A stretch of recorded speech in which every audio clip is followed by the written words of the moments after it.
There are events in history that refuse to be explained, moments where reality fractures and leaves only questions. Strange disappearances, unsolved crimes, and shadows of secrets long buried whisper across time, hinting at truths we are not meant to see. What really happened in those forgotten corners of the past? Who, or what, left their mark on history in ways we still cannot comprehend? Over the next 3 hours, we will uncover the most disturbing mysteries ever recorded, peeling back the veil on the unknown.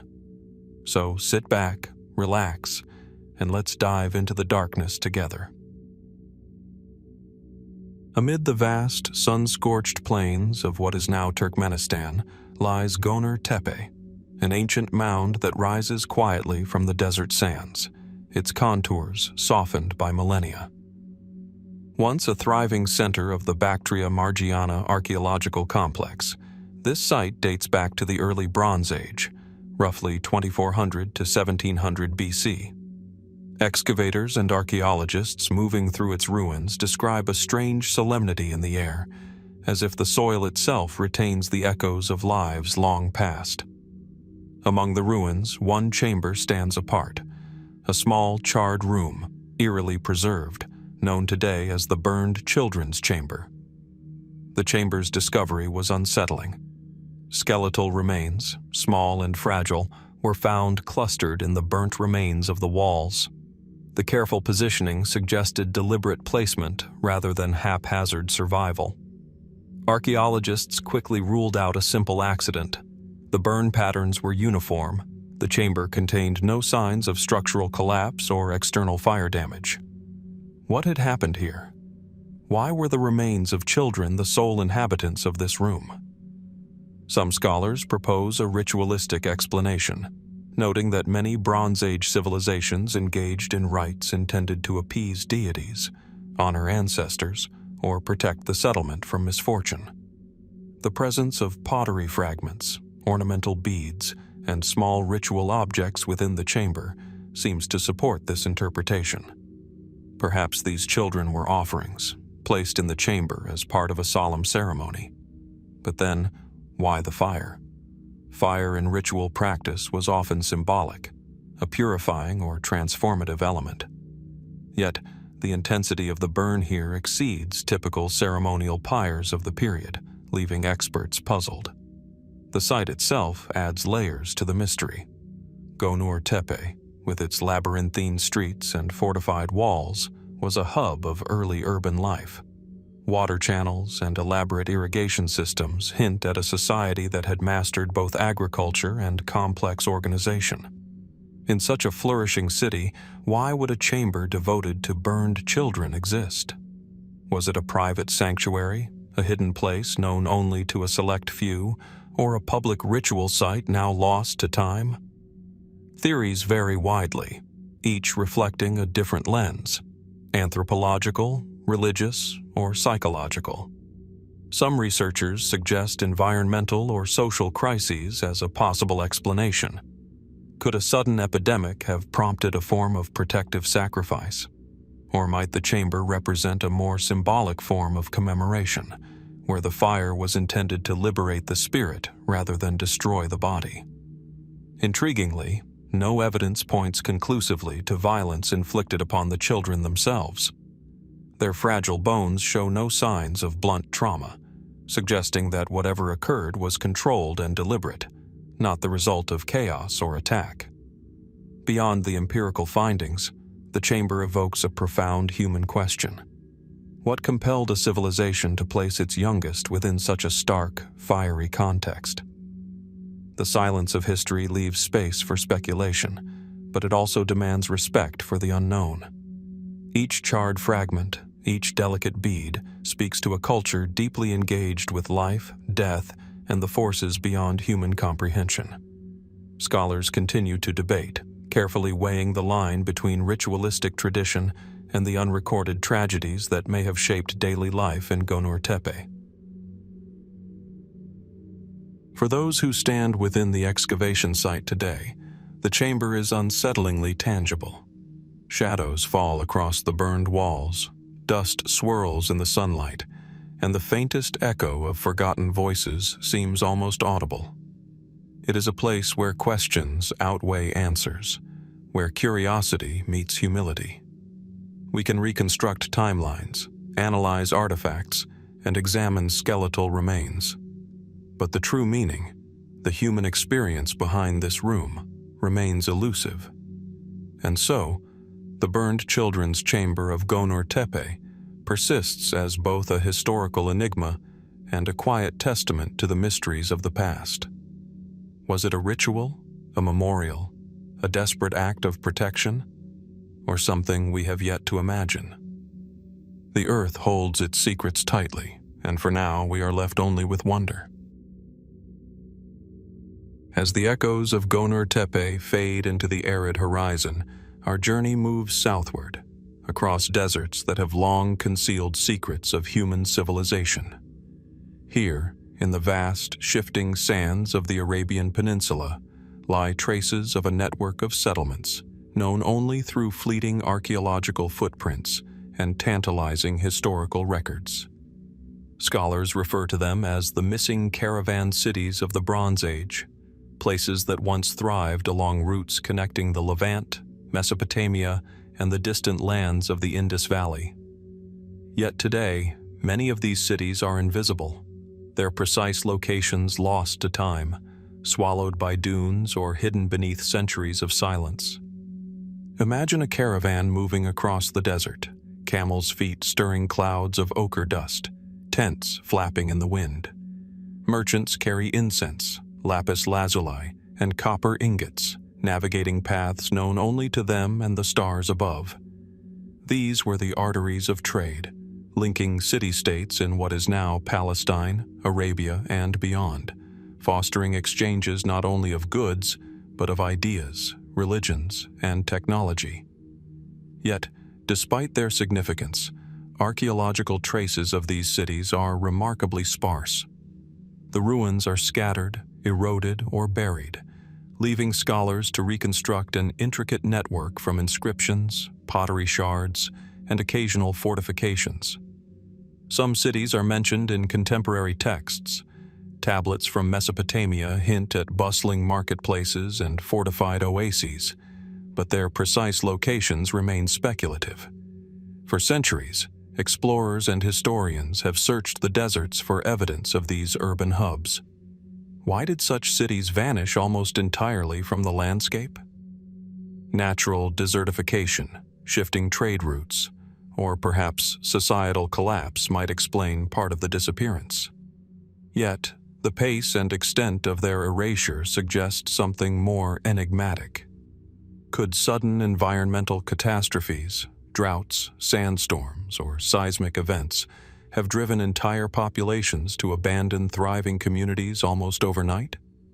The artifacts that survive offer glimpses into daily life, though always with a sense of mystery. Elaborate ceramics, inscribed seals, and fragments of metalwork suggest advanced craftsmanship, far beyond what might be expected for settlements tucked deep in desert expanses.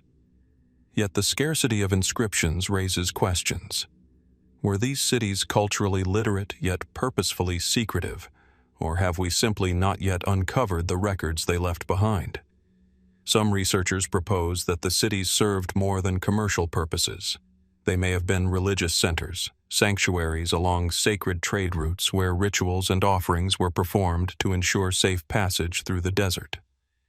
Intriguingly, satellite imaging and remote sensing have revealed outlines of structures long buried under sand, hinting at sprawling urban layouts, streets, and reservoirs for water storage.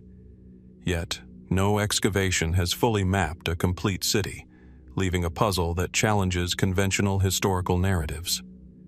Were these settlements abandoned gradually, or did some cataclysmic event force an abrupt exodus? Oral traditions and later medieval texts from surrounding regions allude to cities swallowed by the sand, but whether these references are metaphorical or literal remains unclear. Some fringe theories speculate that these cities might have had connections to the distant civilizations of the Indus Valley and the Iranian Plateau. Trade goods found in Mesopotamian archives sometimes bear marks of origin that suggest journeys through Arabia. Could these caravan cities have been far more cosmopolitan than previously imagined, crossroads of commerce, religion, and diplomacy, yet erased almost entirely from the historical record?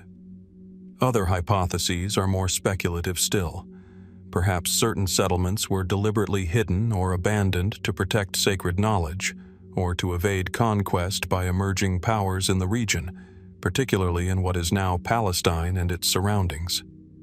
Archaeologists continue to debate the nature of the desert itself. In some cases, geological shifts may have altered water sources, making once thriving oases uninhabitable. In others, political instability in surrounding regions could have rendered trade dangerous, prompting entire populations to relocate without leaving significant traces. And yet, despite these plausible explanations, a palpable sense of the unknown lingers. Why do we encounter clusters of artifacts without corresponding urban remains? Why do certain routes appear on ancient maps but leave no trace on the ground? The desert, it seems, both preserves and obscures history, keeping its secrets tightly wrapped in sand and stone. Standing at the edges of what might have been one such city, one cannot escape the sense of scale, the enormity of human ambition juxtaposed with the impermanence of existence. Streets once alive with merchants, artisans, and families have disappeared, leaving only the faintest impressions on the landscape. The wind carries whispers of journeys long ended, of lives interwoven with commerce, faith, and survival in a harsh, unforgiving environment. Even as satellite images reveal new outlines, and excavation teams uncover fragments of walls and artifacts, the full story remains tantalizingly out of reach. The missing caravan cities of the Arabian Bronze Age invite reflection not only on what we know, but on what we cannot yet know. They are reminders that history is not a complete record, but a mosaic of glimpses, fragments, and shadows. Was their disappearance a natural consequence of environmental change, the collapse of trade networks, or something more mysterious? Did they hold knowledge or treasures now lost beneath dunes? And perhaps most compellingly, what other settlements, equally significant, lie hidden in deserts yet to be explored? As we trace these lost pathways, the journey itself becomes an exploration of human resilience, ingenuity, and the ephemeral nature of civilization. Each discovery raises more questions than answers, compelling us to look deeper, think harder, and confront the enduring enigma of what has been lost to time. As the shifting sands of the Arabian trade routes fade behind us, our path returns northward, to the deserts and oases that cradle one of the most enigmatic civilizations of the Bronze Age, the Bactria-Margiana archaeological complex. Here, across the borderlands of modern Turkmenistan, northern Afghanistan, and Uzbekistan, lie the remnants of fortified settlements, structures of mud brick and clay that once stood as formidable symbols of security and organization. These fortresses, with their towering walls and carefully planned layouts, were built between roughly 2400 and 1700 BC, contemporaneous with the caravan cities to the south. Yet, despite their evident importance, these fortresses did not endure. Unlike the silent streets of the missing caravan cities, which were buried by time and sand, the Bactria-Margiana fortresses seem to have collapsed in a slow, deliberate silence, a disappearance that continues to puzzle scholars. Imagine walking along the perimeters of these ancient fortifications. Crumbling walls stretch in concentric circles around central plazas. Once vibrant gateways now lie fractured, their mud bricks worn smooth by centuries of wind. Inside, streets are reduced to depressions in the earth, and traces of dwellings are faint, almost ghostly. Pottery shards, beads, and remnants of daily life litter the ground, yet no evidence suggests sudden destruction. No scorched ruins, no battle scars. The absence of violent indicators has led researchers to describe the collapse as quiet, almost imperceptible, a slow fading rather than a catastrophic event. Historical records offer few clues. Unlike Mesopotamia or Egypt, where tablets and inscriptions provide narratives of war, famine, and political upheaval, the Bactria-Margiana region left only material culture to tell its story.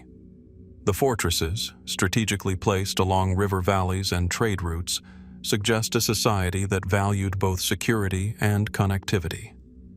Water channels, reservoirs, and evidence of irrigation reveal sophisticated planning. Could environmental shifts, such as the gradual desiccation of rivers or changing rainfall patterns, have undermined the ability of these settlements to sustain large populations? And yet, while environmental pressures might explain part of the abandonment, the uniformity and coordination across multiple sites suggest an underlying societal mechanism at work, a decision, perhaps, made over generations rather than a sudden crisis. Some mainstream explanations focus on migration and trade shifts. As southern trade routes, like those connecting the Arabian caravan cities, evolved or became dangerous, the strategic value of northern fortresses might have diminished. Populations may have gradually moved to more viable centers of commerce or agriculture, leaving behind strongholds that were no longer essential. Yet, the presence of high-quality artifacts in the abandoned fortresses raises questions. Why leave behind items of clear utility and value? Why abandon spaces that had taken decades, perhaps centuries, to construct? Others suggest less conventional possibilities. Some archaeologists speculate that these fortresses were not solely defensive, but served ritualistic or administrative functions tied to the unique socio-political systems of the Bactria-Margiana culture. Could the slow collapse reflect a transformation in religious or cultural practice, a conscious withdrawal from fortified urban life toward a different societal model? Perhaps these fortresses were deliberately dismantled, their materials repurposed elsewhere, leaving only traces of walls as silent witnesses to a civilization in transition.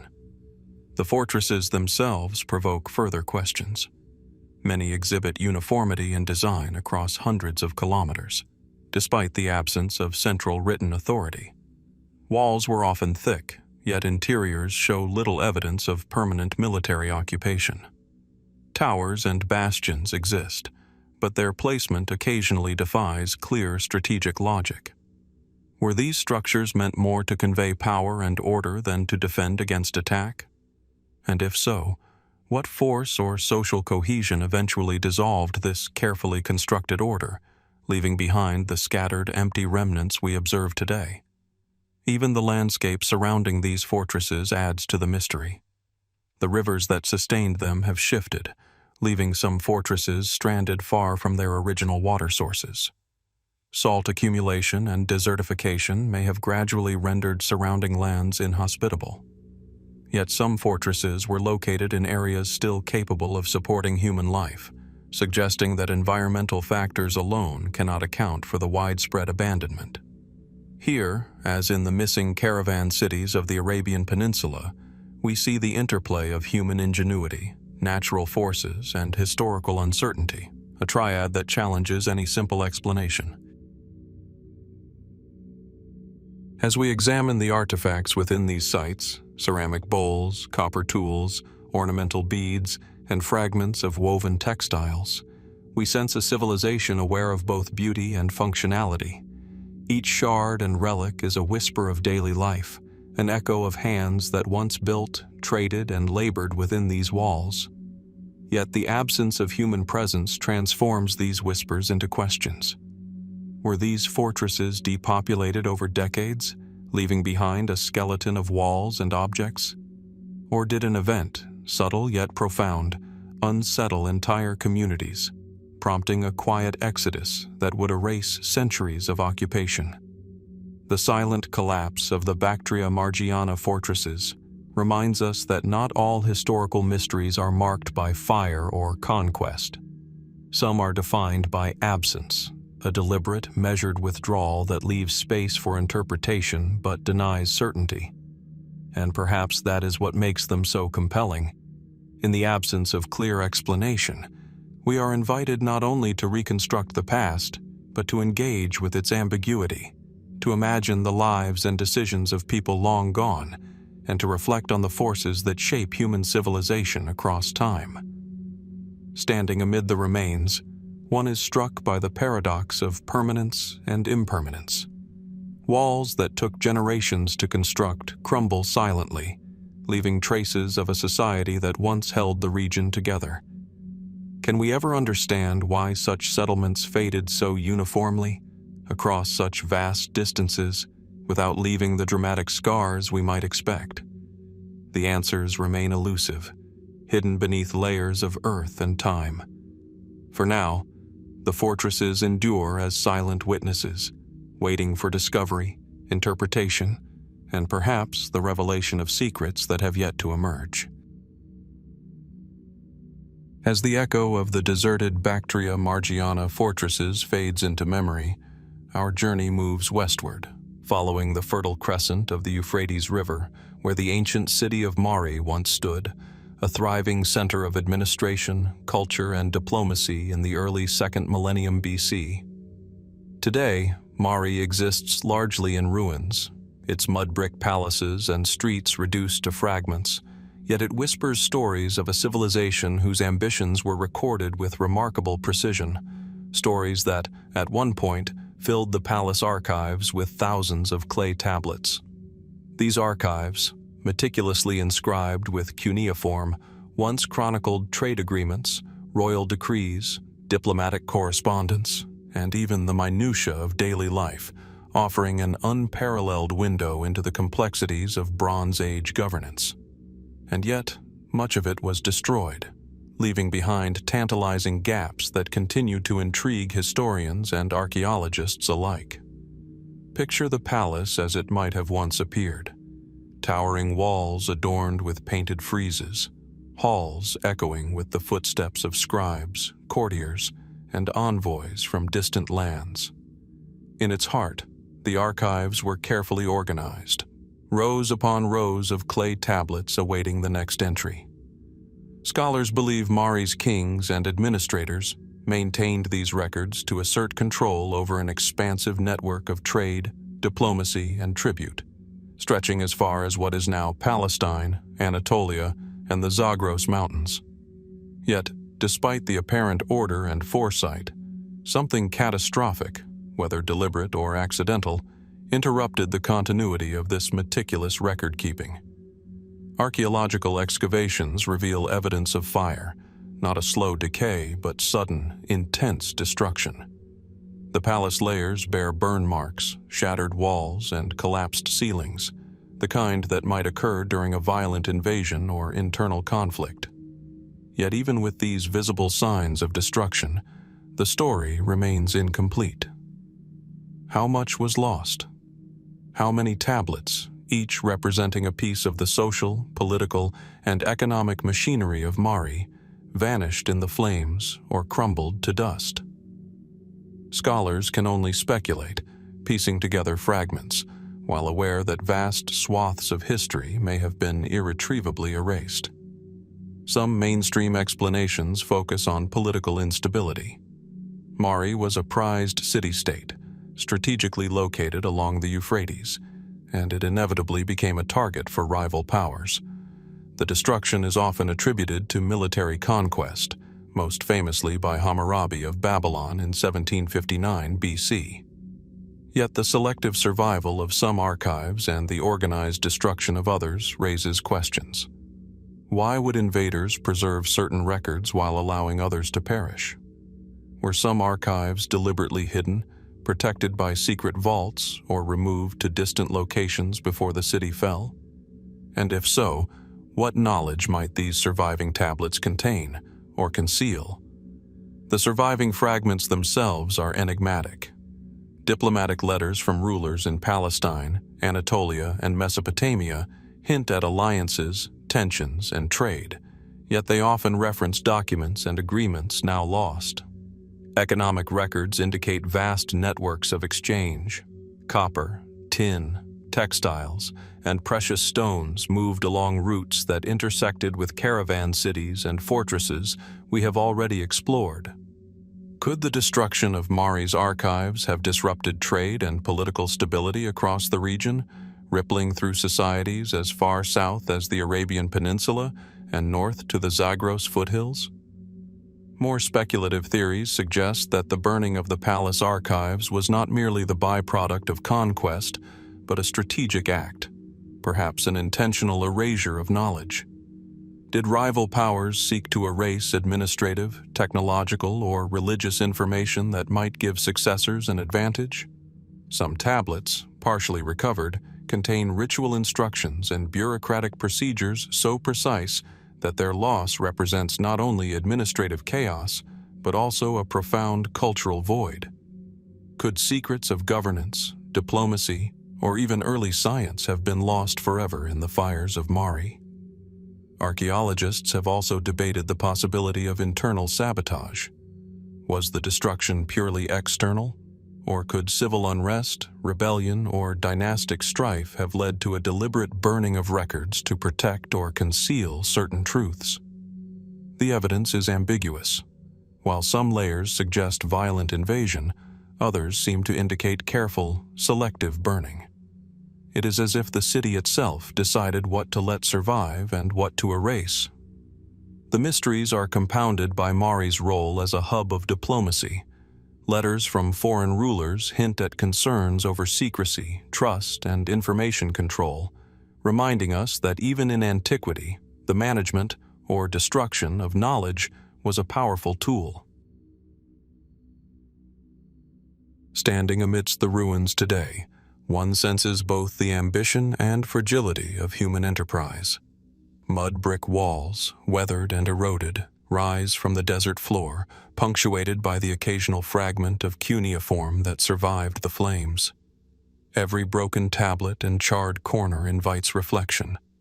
How much do we truly know of Mari, and how much remains forever hidden? The city's silence is almost tangible, a void filled by imagination, inquiry, and cautious interpretation. The destroyed palace archives of Mari remind us that history is often incomplete, that civilizations may vanish not only through conquest or environmental change, but through the deliberate disappearance of knowledge itself. What messages, agreements, and insights were lost in the flames? What secrets of diplomacy, trade, and daily life vanished alongside these clay tablets? And most hauntingly, what else remains buried beneath the layers of the city, waiting for discovery, or perhaps lost forever to the passage of time? As we leave Mari and continue our exploration of these ancient mysteries, we are reminded that human history is rarely linear. It is a mosaic of creation and destruction, preservation and loss, echoing across centuries and continents, from the fortresses of Bactria-Margiana to the caravan cities of Arabia, and now to the archives of Mari. The question lingers: how much more remains hidden, waiting beneath the sands and soil, silent witnesses to stories we may never fully uncover? Leaving behind the echoes of Mari's destroyed palace archives, we follow the currents of history southward, to the islands of the Persian Gulf, where the kingdom of Bahrain hides some of its oldest and most enigmatic monuments, the circular tombs. Rising from the sandy plains and low coastal hills, these stone structures, dating back to roughly 2300 to 1800 BC, stand as silent witnesses to a civilization whose origins and purposes remain frustratingly obscure. From above, the tombs form precise circles, some with diameters exceeding 20 meters, their walls constructed of carefully stacked limestone slabs. Yet, despite their prominence, the identity of those who built them, and why they vanished, is shrouded in mystery. Imagine approaching one of these tombs at sunrise. The pale light casts long shadows across the low, circular walls. The air is still, broken only by the distant lapping of waves and the whisper of wind across the desert plain.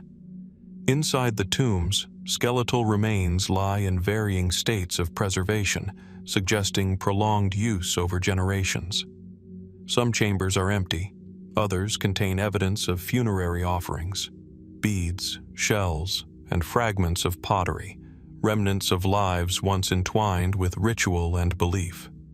The tomb's circular design is strikingly deliberate, implying a sophisticated understanding of geometry, communal effort, and perhaps astronomical alignment. But beyond these observations, much remains unknown. Mainstream scholarship has attempted to place the circular tombs in context. They likely belong to a Bronze Age society engaged in maritime trade, connecting the Gulf with Mesopotamia, the Arabian Peninsula, and even the distant civilizations of what is now Palestine. Artifacts found within the tombs include imported shells, copper tools, and pottery that hints at long-distance commerce. Yet the people themselves, the builders, planners, and users of these tombs, have left few other traces. There are no palaces, no clearly defined settlements, and no surviving inscriptions to reveal their names or the structure of their society. It is as though an entire civilization erected monumental structures only to vanish, leaving behind stone and memory.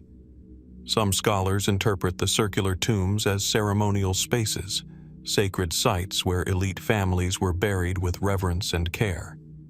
The circular design, they suggest, may have symbolized eternity, the unbroken cycle of life and death, or cosmological beliefs now lost to time. Others propose that the tombs were part of a more extensive, complex urban landscape that has been erased by shifting sands, rising seas, or human activity over the millennia. If so, then Bahrain once hosted settlements of remarkable sophistication, cities and communities now buried beneath desert or coastline, leaving only these funerary monuments as enduring clues. Speculative theories deepen the intrigue. Some archaeologists have noted alignments between certain tombs and the rising or setting sun at solstices, implying a possible connection to celestial observation or ritual calendaring. Could the tombs have served dual purposes, both as burial sites and as markers for seasonal or religious events? Others have wondered if sudden environmental change, rising sea levels, desertification, or resource scarcity forced the population to abandon settlements, leaving their monuments behind.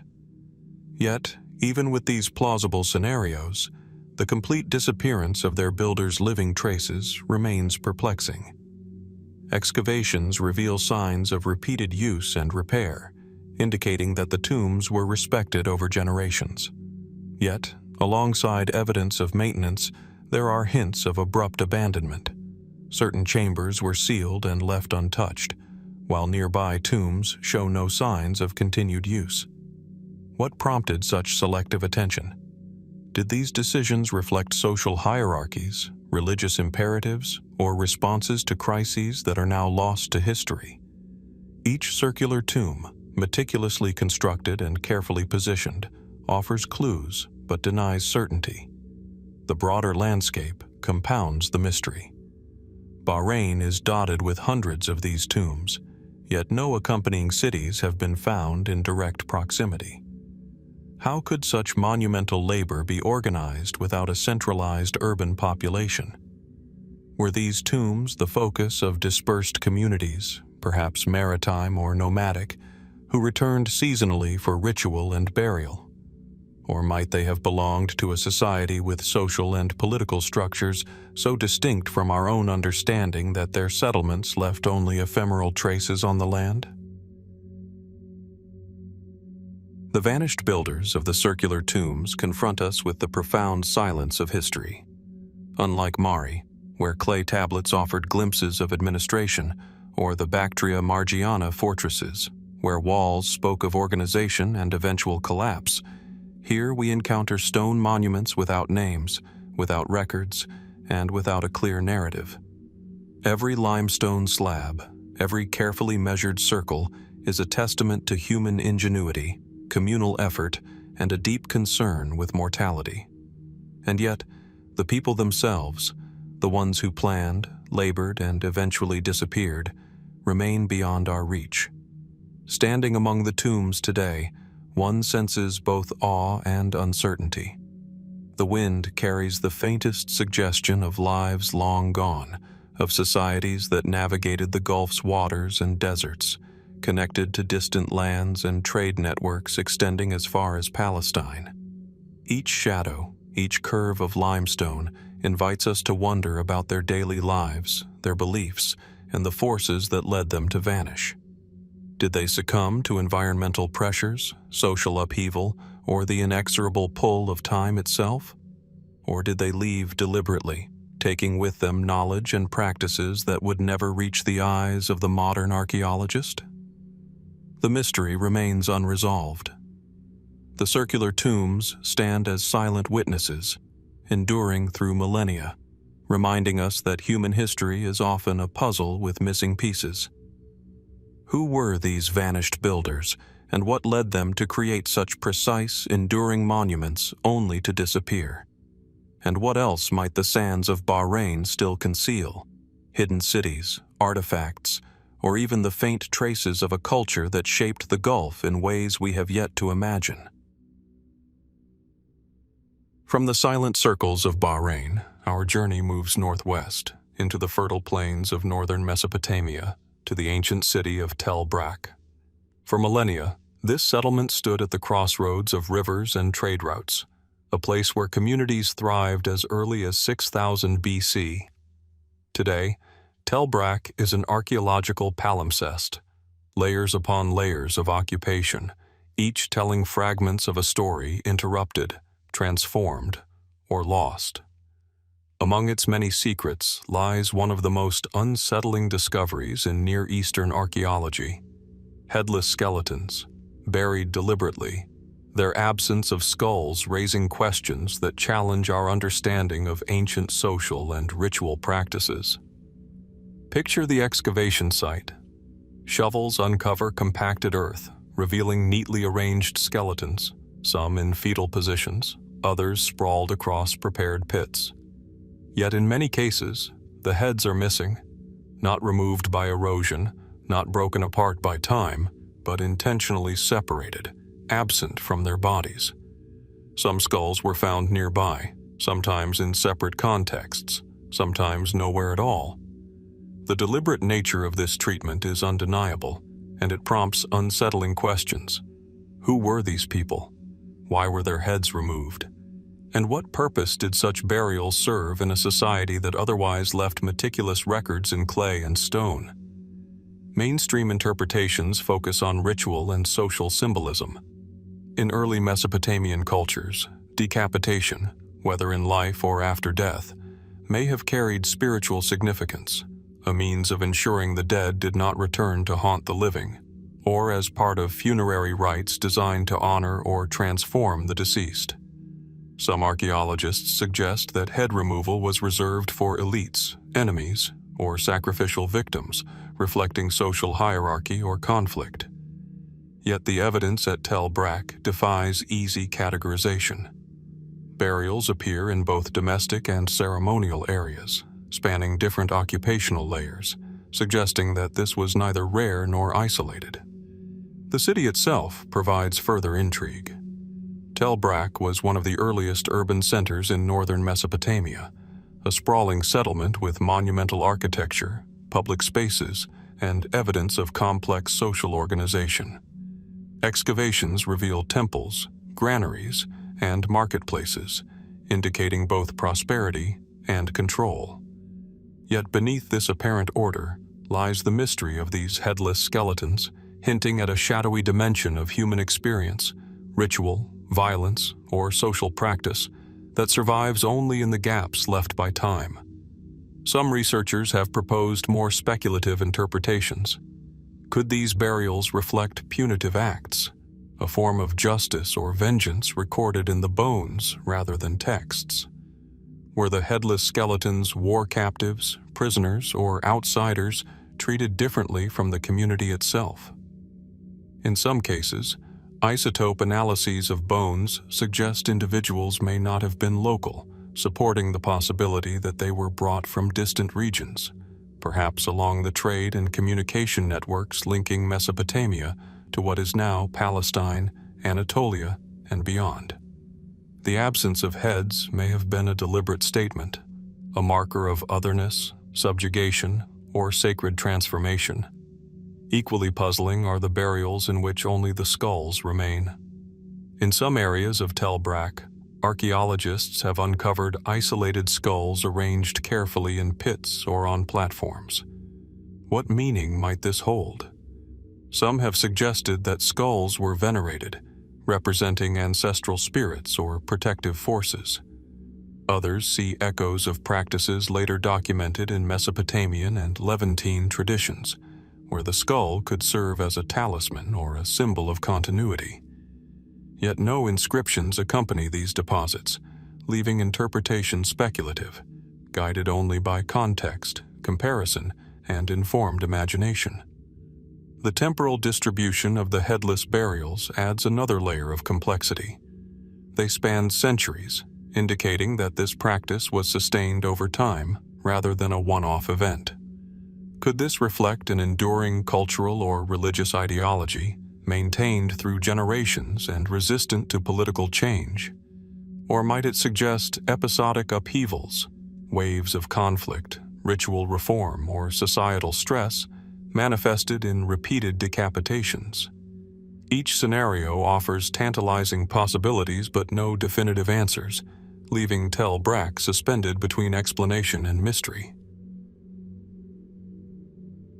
The broader archaeological landscape deepens the enigma. Tel Brak is not isolated.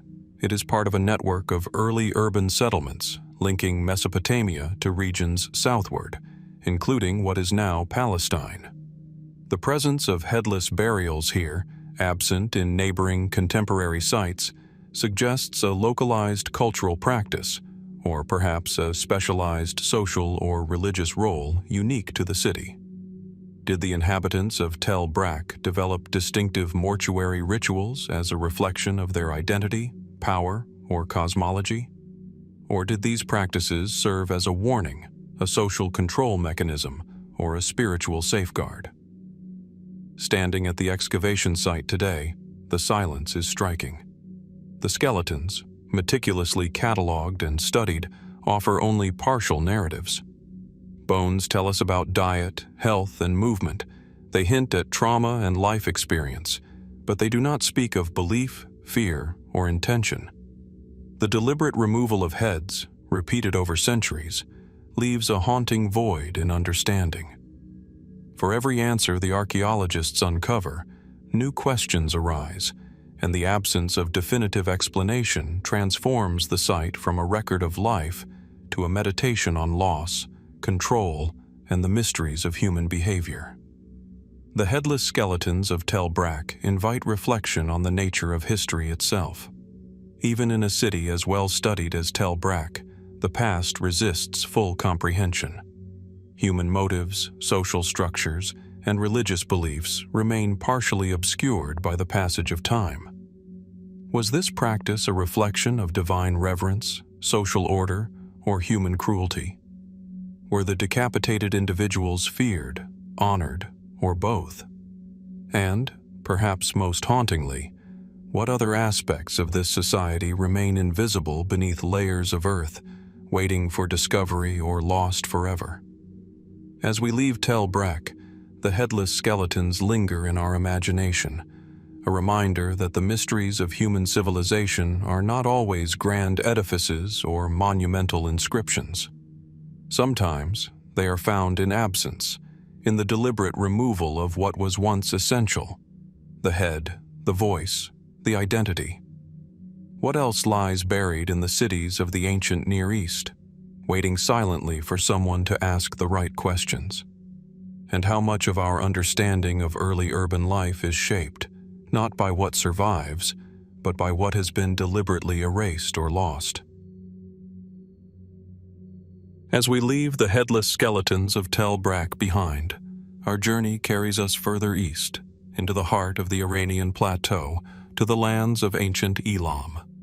Here, in the arid plains and river valleys of what is now southwestern Iran, archaeologists have uncovered tombs dating from roughly 2700 to 1600 BC, a period when Elamite culture flourished alongside its Mesopotamian neighbors. These tombs, elaborate yet enigmatic, have yielded a perplexing and haunting discovery. Coffins, carefully constructed and arranged, that contain nothing at all. Empty. The silence of these tombs is profound, a void that has left scholars and historians grappling with questions that remain unanswered. Imagine standing at the entrance to one of these tombs. The air is heavy with the dust of centuries. Thick mud brick walls rise around the rectangular burial chamber, their surfaces etched with modest decorative motifs and the occasional painted frieze hinting at the identity or status of the deceased. Inside, wooden coffins, sometimes inlaid with metal fittings or accompanied by ceremonial vessels, lie in meticulous order. Their very presence signals care, intention, and ritual. Yet when opened, the expected remains, the bones, the artifacts, the signs of life's end, are absent. Only emptiness greets the archaeologist's careful eye. Mainstream interpretations have sought practical explanations. Could the coffins have been looted in antiquity, their contents removed by grave robbers? Certainly, Elamite tombs, like many across the ancient Near East, were vulnerable to theft over the millennia. Yet there are anomalies. Some coffins show no signs of forced entry, and grave goods meant to accompany the deceased remain undisturbed. In these cases, the emptiness seems deliberate rather than incidental. Why, then, would a society invest such labor and care in constructing elaborate coffins only to leave them void? The architecture of the tombs themselves deepens the mystery. Many feature multiple chambers, with rows of coffins aligned precisely, as if the tombs were designed to house a larger community or dynasty. Wooden beams, now fossilized with age, supported ceilings high enough for ceremonial processions. Artifacts such as pottery, stone tools, and small figurines appear in surrounding niches, yet the coffins themselves are barren. Could these empty vessels have served as symbolic placeholders, intended to honor the dead without requiring the physical body? If so, what belief system underpinned such a practice, and why does it appear to vanish in later Elamite culture? Speculative theories have emerged, each more intriguing than the last. Some archaeologists suggest that the empty coffins reflect spiritual or ritual concepts, an early belief in the disembodied soul, or in journeys of the dead that transcend the physical body. Perhaps the Elamites practiced forms of symbolic burial, leaving the body elsewhere, transferring it through ritual, or even cremating it in ways that left little trace. Could these coffins represent status, political allegiance, or communal memory rather than the presence of a corpse? And if so, what does this reveal about Elamite views of death, identity, and the afterlife? Other possibilities hint at the intersection of political strategy and religious ritual. Tombs may have served as markers of power rather than resting places. Empty coffins could symbolize authority over life and death, a declaration of a dynasty's reach, or a warning to rivals. In a region connected by trade and conflict to Mesopotamia, and to the west, the lands of Palestine, symbolic displays of power were not uncommon. Yet the care and craftsmanship invested in these coffins suggest reverence rather than intimidation, a deliberate paradox that challenges our understanding of human behavior. The placement of these empty coffins is equally puzzling. They are often clustered in elite sections of the necropolis, aligned with celestial events or cardinal directions, suggesting a sophisticated knowledge of astronomy and ritual practice. Nearby, some tombs contain fully intact burials, complete with remains and grave goods, indicating that emptiness was not the default, but an intentional deviation. This selective absence raises profound questions. Why were some coffins filled and others left void? Were these tombs meant for the living in a symbolic sense, or did they represent an ideological choice only comprehensible to those within the society? Standing among the rows of coffins today, one feels a sense of reverence and unease. The chambers are quiet, yet the emptiness resonates as powerfully as a voice. The meticulous construction, the alignment of tombs, and the deliberate placement of artifacts tell a story of care, attention, and purpose. Yet the absence of human remains speaks of loss, of knowledge withheld by time, and perhaps of beliefs that defy modern comprehension. It is a reminder that the past is not always preserved in flesh or bone, but sometimes in silence and absence, in the spaces left intentionally blank. The empty coffins of early Elamite tombs invite reflection on the nature of human memory and ritual. Were these coffins placeholders for the deceased, memorials for those lost elsewhere, or deliberate attempts to manipulate spiritual forces? What beliefs, social structures, or political realities might have prompted such practices? And most importantly, what else remains hidden beneath the earth? Coffins unexcavated, artifacts yet to be found, or truths that will never fully reveal themselves. As we leave the necropolises of Elam, the silence of the empty coffins lingers, a quiet testimony to human imagination, belief, and the mysteries of mortality. Their existence challenges assumptions about death, society, and the relationship between the physical and spiritual realms in ancient civilizations. What else lies buried in the sands and river valleys of the Elamite world, waiting for the careful hand of discovery? And how many more questions will these silent chambers inspire as we continue to trace the hidden pathways of our shared human past? From the silence of Elamite tombs, we travel westward, across the Anatolian plateau, to the ancient city of Alaca Höyük. Nestled in the verdant hills of central Turkey, this settlement flourished during the early Bronze Age, roughly between 2500 and 2000 BC. Today, the site is a testament to architectural skill and ritual precision, with its megalithic walls, intricately planned burial mounds, and artifacts that shimmer across millennia. Among its most astonishing discoveries are graves in which skeletons were found clutching gold, literally holding treasures in their hands, raising questions that have fascinated archaeologists, historians, and lay observers alike. Visualize the excavation.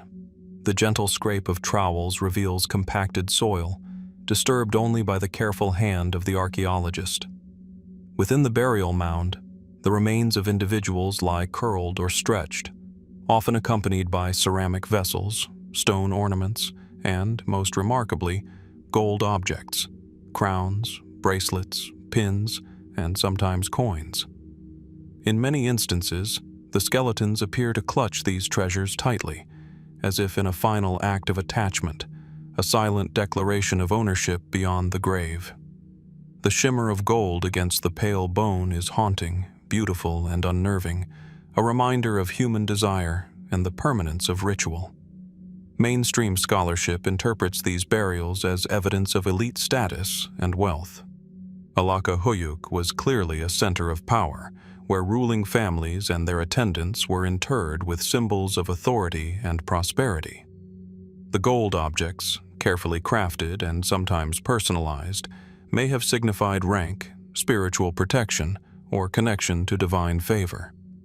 Yet the act of clutching gold so tightly in death is unusual even by ancient Near Eastern standards. Most cultures placed valuables around the body or in accompanying graves, but rarely did the deceased hold them with such apparent intent. Was this a sign of extraordinary devotion, ritual significance, or something darker, more symbolic? The architecture of the tombs adds to the intrigue. Some burials are found in chambered mounds, with multiple interments layered across generations, while others occupy individual stone-lined pits. The positioning of bodies and their treasures is often deliberate, arms extended, hands folded, or encircling the gold as if to safeguard it. This careful placement suggests a deliberate cultural practice rather than random chance or burial irregularity.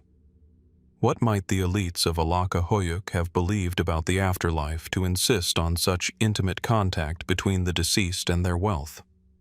Speculative interpretations deepen the mystery. Some scholars propose that the gold held in the hands served as offerings to gods or as talismans for protection in the journey beyond death. Others suggest that the practice may reflect social or spiritual anxieties. Perhaps the deceased were thought to require their wealth to secure status in the afterlife or to guide them safely to another realm. Could it even indicate a form of ritualized possession? A belief that the living must leave the dead with objects of power lest misfortune befall the community? These questions linger because, despite careful excavation and analysis, no written records have survived to illuminate the practice. Alacahöyük's burials also reveal traces of violence and trauma in some skeletons, though not consistently. In certain cases, individuals appear to have died naturally, yet the gold remained clasped as if a final act of devotion or protection. Elsewhere, signs of trauma suggest conflict or sacrifice, adding a layer of uncertainty. Were the treasures intended for the dead, or did they reflect social or ritual consequences imposed in life and death? The juxtaposition of wealth, devotion, and possible violence creates a tension that is both intellectually and emotionally compelling. Environmental and geographic context adds another dimension. Alacahöyük lies along routes connecting Anatolia to Mesopotamia, the Levant, and further south, Palestine. The city's position facilitated trade, cultural exchange, and the movement of ideas, suggesting that burial customs could have been influenced by diverse traditions and evolving beliefs.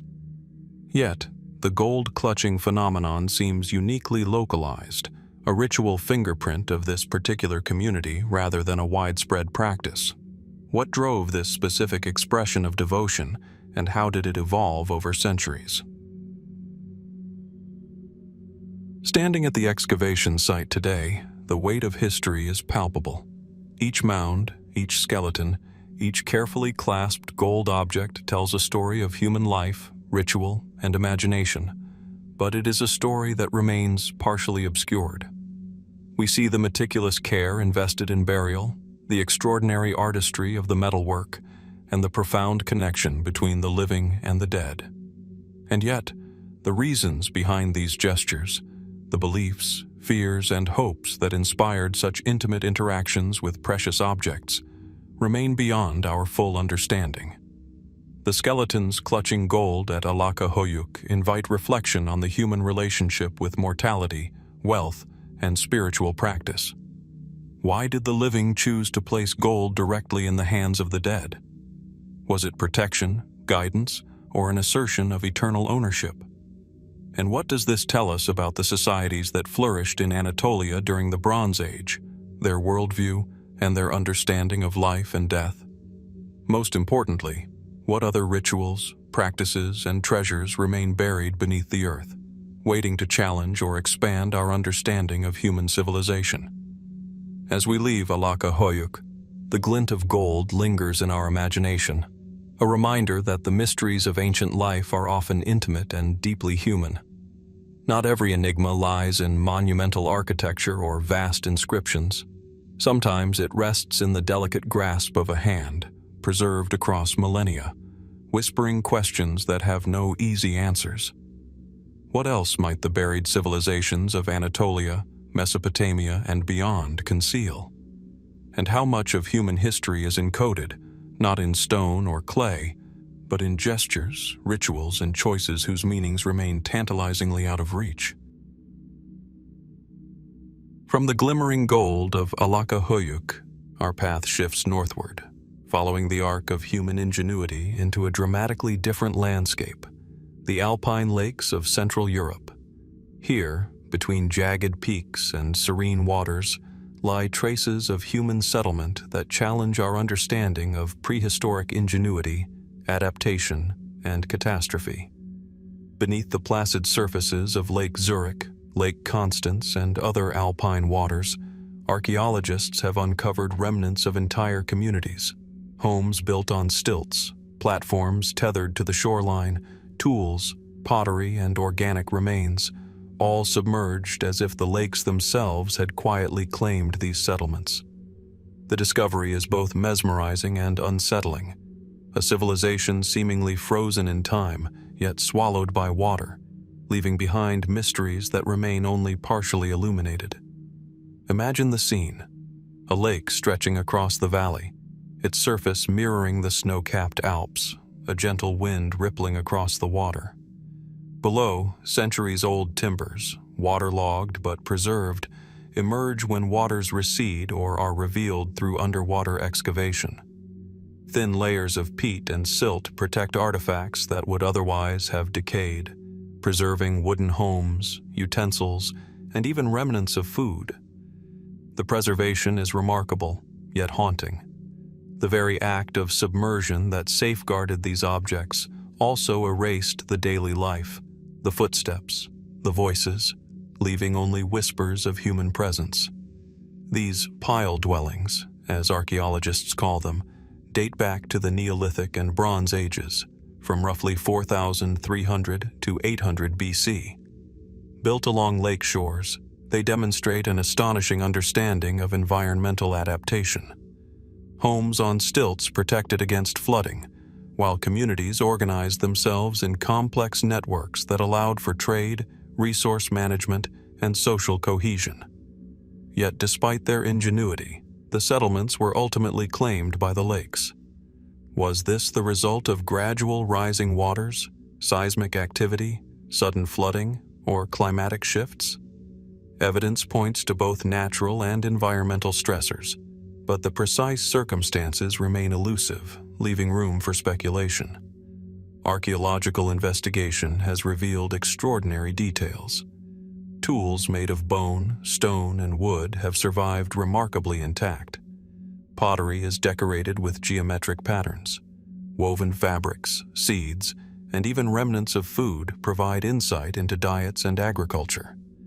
Some sites, like those around Lake Constance, reveal evidence of early metallurgy, indicating the communities were technologically advanced, connected to wider networks of trade and cultural exchange across Europe. Yet for all this knowledge, the reason these settlements sank, or were abandoned, remains a puzzle. Did communities gradually relocate, or were they overwhelmed by sudden calamities?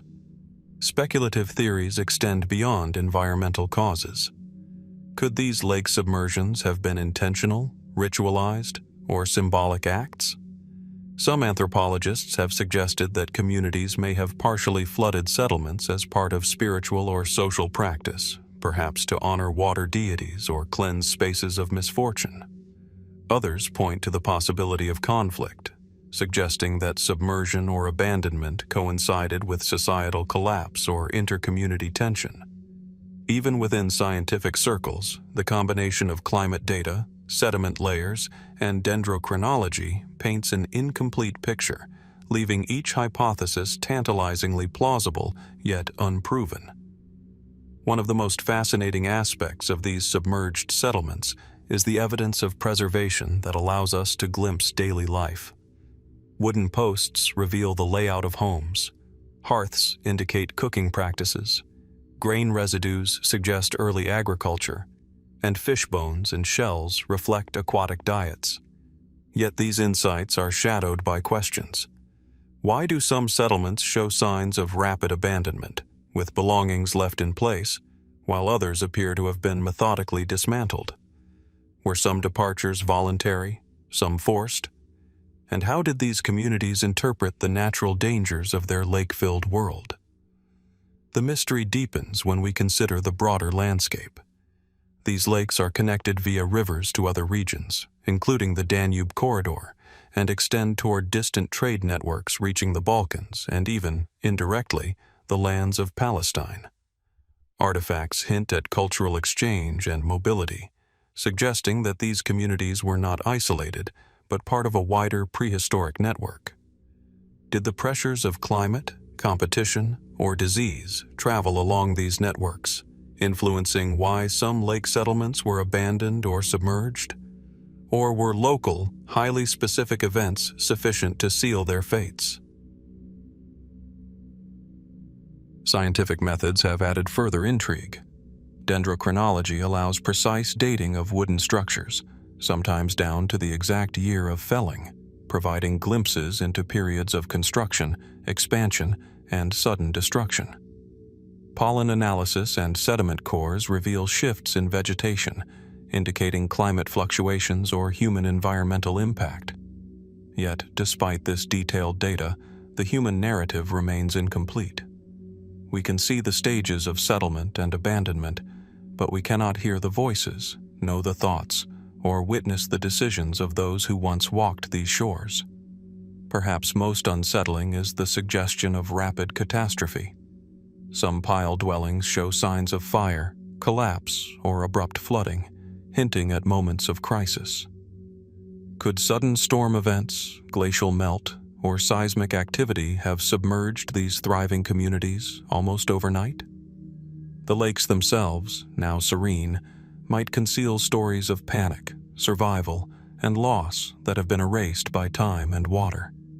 And yet, the very water that swallowed these settlements also preserved them, offering us windows into the past that few other environments could provide.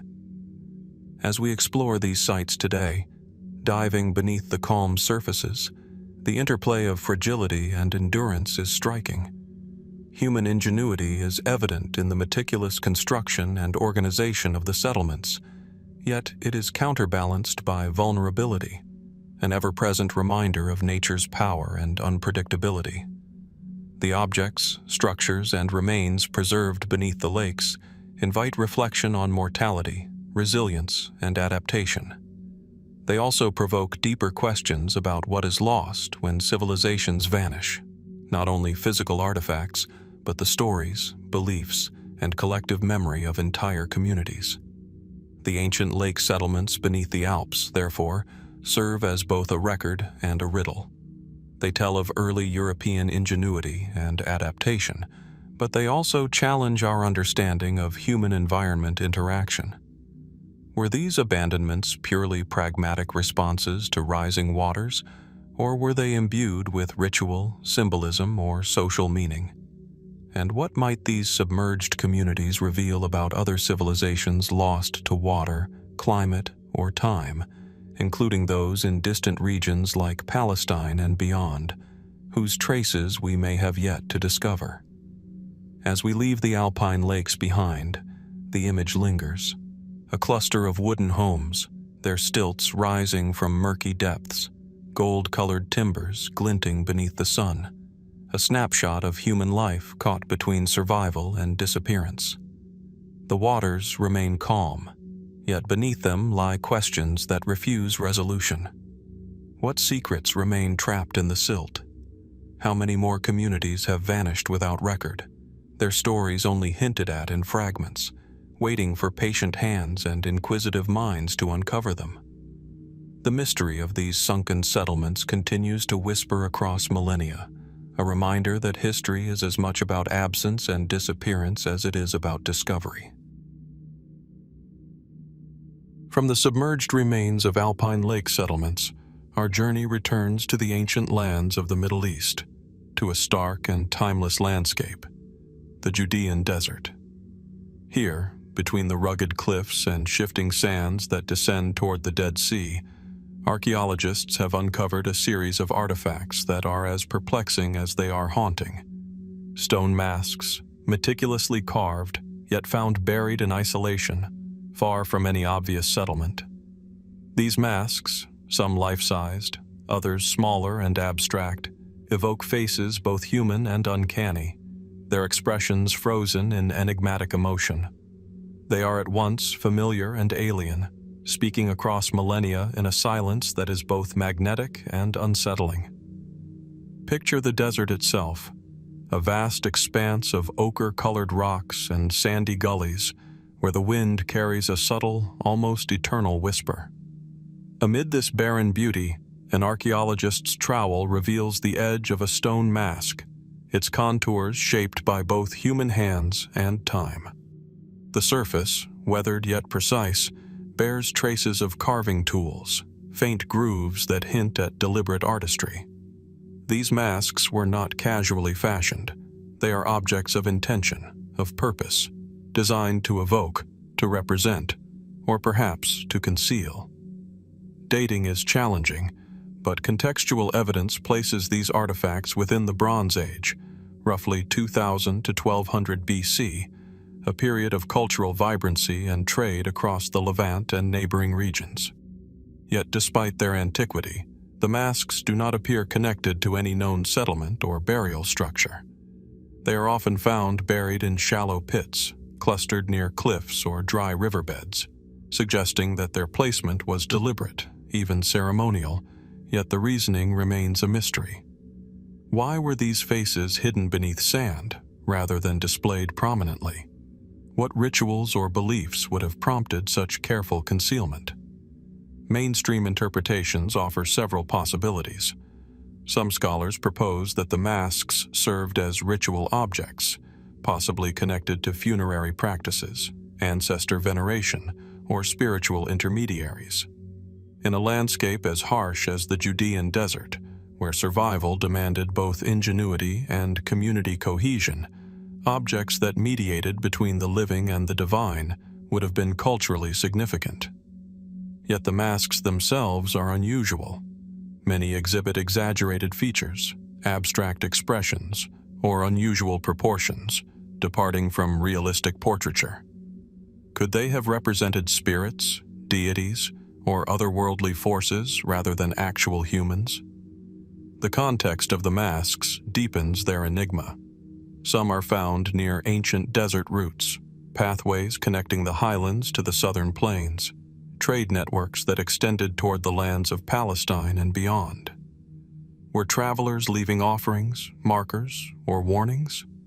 Or did these masks serve as protective talismans, intended to ward off danger or misfortune along these arid corridors? The lack of inscriptions or accompanying artifacts complicates interpretation, leaving us to rely on the subtleties of design, placement, and patterning. Speculative theories invite further reflection. Could the masks have been part of shamanistic or spiritual rites, mediating visions or journeys between worlds? Some researchers suggest they may have been worn in ceremonies, though the weight and fragility of stone make this less likely.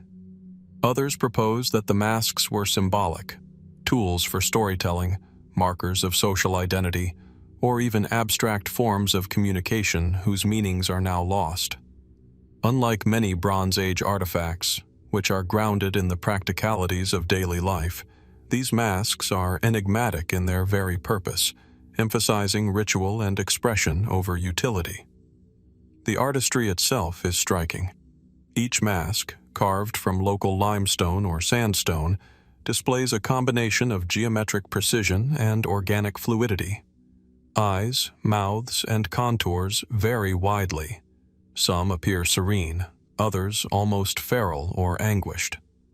The irregularity and variation suggest intentionality, an expressive language lost to time. Could these features encode messages or beliefs we cannot yet decipher? And why were some masks intentionally broken or fragmentary when found? Were they discarded, ritually killed, or damaged by environmental forces over centuries? Environmental factors offer additional intrigue. The Judean desert is an extreme landscape. Summer temperatures soar, winter nights chill, and flash floods carve the terrain unpredictably. How have these elements affected the mask's preservation? Remarkably, the aridity of the desert has protected them in ways that wetter regions could not. The dry sands acted as both shroud and time capsule, preserving minute details while concealing their context. And yet, the desert's isolation raises another question. Why place these objects in a location so removed from settlements, trade centers, or known religious sites? What was the intention behind depositing these faces in places where only the wind and sun could witness them for millennia? The spatial patterns of the masks are also curious. Many appear in clusters near natural formations, cliffs, caves, and dry riverbeds that may have served as gathering points or ceremonial sites. Some are aligned along paths that follow the seasonal movement of herders or traders, suggesting that the masks were intended to interact with human activity rather than remain purely static. Could they have served as markers, guiding ritual processions or pilgrimages, or warning outsiders of sacred spaces? Alternatively, might they have been offerings to unseen forces, buried in precise locations to honor deities, spirits, or ancestors who inhabited the desert in the imagination of the Bronze Age communities? Scientific study adds yet another layer. Microscopic examination of tool marks reveals techniques consistent with Bronze Age craftsmanship, while residue analysis suggests the masks may have been painted or treated with natural pigments, though any color has long since faded. Such attention to detail implies cultural significance, yet the absence of accompanying texts, carvings, or other markers leaves interpretation elusive. We can recognize human intention, skill, and effort, but the meaning encoded in the masks is tantalizingly inaccessible, a language lost to the sands of time. The mystery deepens when considering the broader cultural context. The Judean desert sits at the crossroads of the ancient Near East, between Mesopotamia, the Mediterranean coast, and the lands of Palestine. Trade routes, migration paths, and cultural exchange would have exposed local communities to diverse ideas and practices. Yet these masks, distinct in form and isolated in placement, appear to reflect a uniquely local expression, a visual vocabulary that defies easy categorization. Were these communities drawing on wider regional influences, or did they cultivate an entirely separate spiritual or social practice? As we walk among the scattered masks today, a sense of timelessness envelops the observer. The desert is silent, yet the masks convey a presence, an echo of human thought and ritual. They remind us that not all mysteries are solved by excavation, documentation, or analysis. Some speak to intuition, imagination, and wonder, the intangible aspects of culture that survive only in the objects themselves. The masks' blank or exaggerated faces reflect human attempts to confront the unknown, to embody it, and perhaps to negotiate with forces beyond comprehension. The strange stone masks of the Judean desert invite reflection not only on the beliefs of Bronze Age communities, but on the nature of mystery itself. Why were these faces buried in remote locations? Were they protective, symbolic, ritual, or purely artistic? And what might they reveal about other, less visible cultural practices in neighboring regions, including the ancient lands of Palestine that have yet to be discovered or understood? As with so many artifacts of antiquity, the answers remain tantalizingly out of reach, teasing the imagination while resisting definitive explanation. As the sun dips toward the horizon and casts long shadows across the Judean desert, the masks remain partially buried in sand and silence, their expressions as inscrutable as they were 3 millennia ago. Their presence, deliberate yet enigmatic, encourages us to reflect on the fragility and creativity of human life, the rituals that shape existence, and the civilizations whose footprints linger just beneath the surface, awaiting patient eyes to uncover them. And while we may never fully know the intentions behind these carved faces, the very act of discovery reminds us that history is never fully static.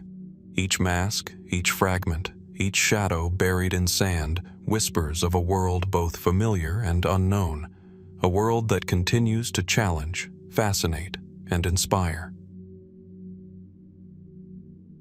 From the stark and silent expanses of the Judean desert, where carved stone faces whisper of vanished rituals, we move northeast to a place where the earth itself seems to hold secrets beneath its surface. Arslantepe, perched along the upper Euphrates in what is now eastern Turkey. This ancient mound, a tell of human occupation stretching back millennia, conceals one of archaeology's more enigmatic discoveries: underground fire pits, subterranean cavities lined with evidence of controlled combustion, their purpose and origin still a matter of heated debate. Unlike ordinary hearths or kilns, these pits are deliberate, deeply recessed into the earth, often encased in stone, and show evidence of repeated use over centuries. The first impression of Arslantepe is striking. From a distance, the mound rises from the plain like a quiet sentinel, its layers of occupation folded over one another like the pages of a forgotten manuscript. Excavation reveals a complex network of structures: palaces, storage facilities, ceremonial halls, and, hidden beneath the surface, the fire pits. These subterranean chambers are irregular in shape, sometimes cylindrical, sometimes roughly rectangular, but all show meticulous construction. Burn marks, ash deposits, and vitrified clay indicate temperatures far beyond those of normal cooking fires. What could have necessitated such intense, sustained heat deep below ground, isolated from living quarters? Dating these pits has been a slow process, yet evidence suggests use from as early as 3,500 BC through the Late Bronze Age. This longevity implies not only functional importance, but cultural significance. The pits were not accidental. They were maintained, repaired, and perhaps even ritually renewed over centuries. Yet despite careful study, their purpose remains unclear. Archaeologists have proposed a variety of explanations. Were they for industrial processes such as metalworking or pottery production, or were they ceremonial, used in purification rites, sacrifices, or communication with the divine? The line between the practical and the mystical blurs. Consider the evidence. Vitrified soil and clay indicate extremely high temperatures, sometimes exceeding what would be necessary for ordinary cooking. Some pits contain traces of organic matter, charred grains, bones, and even resin that suggest they were more than simple furnaces. Others show signs of repeated burning and careful layering, as if each fire was conducted according to a precise schedule or ritual. Could these pits have been used for alchemical experimentation, early metallurgy, or even ceremonial cremation? The possibilities are many, and none can be confirmed with certainty. Arslantepe itself adds layers of context. The mound was a major urban center, a hub of trade, administration, and culture. Palatial structures, rich in artifacts and administrative tablets, indicate a society deeply concerned with hierarchy, record-keeping, and resource control.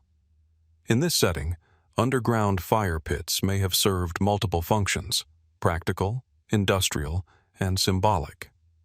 Perhaps they were communal spaces where labor and ritual converged, where the controlled application of fire represented both mastery over nature and communication with unseen forces.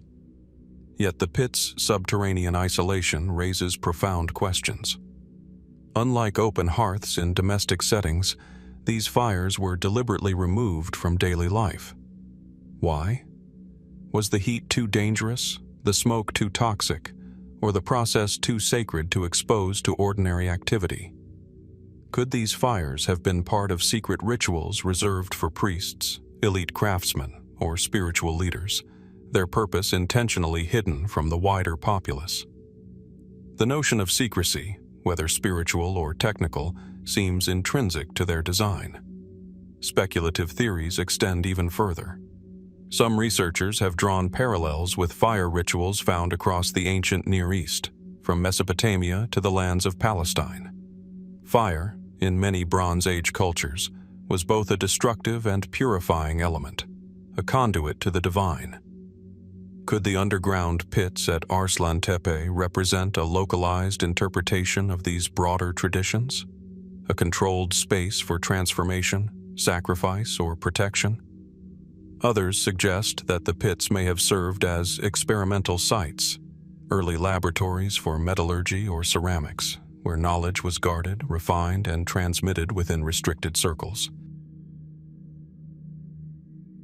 The archaeological record itself fuels both fascination and frustration. Excavations reveal layers of ash and charred material interspersed with pottery shards, stone tools, and traces of plant matter. Yet these items are often fragmentary, displaced, or ambiguous, leaving interpretation open-ended. The pits themselves vary in size and depth. Some are barely large enough for a single person to enter, while others could accommodate multiple individuals or complex arrangements of vessels. The variability suggests adaptation to different needs or purposes, further complicating attempts at definitive explanation. Environmental factors may have played a role.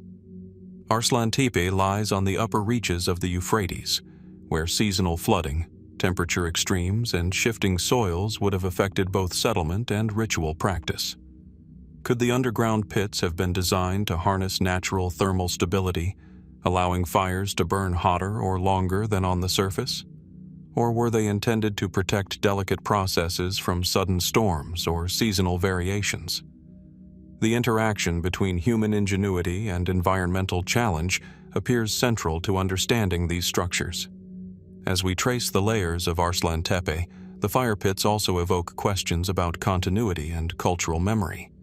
Over centuries, these pits were maintained, refurbished, and reused, suggesting that their significance endured through dynastic shifts, population changes, and technological evolution.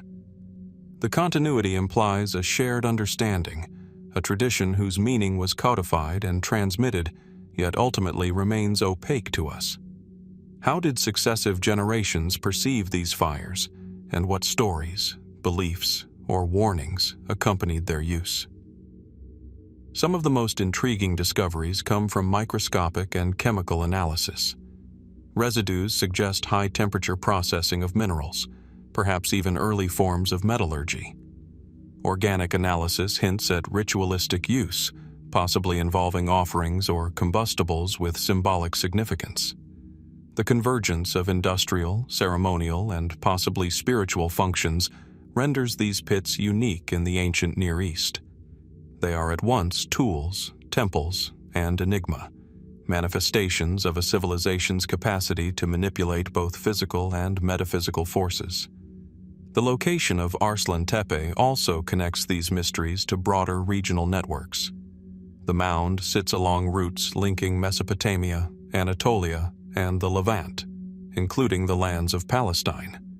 Trade, migration, and cultural diffusion likely influenced the practices here, but the underground fire pits remain distinctly local in design and purpose.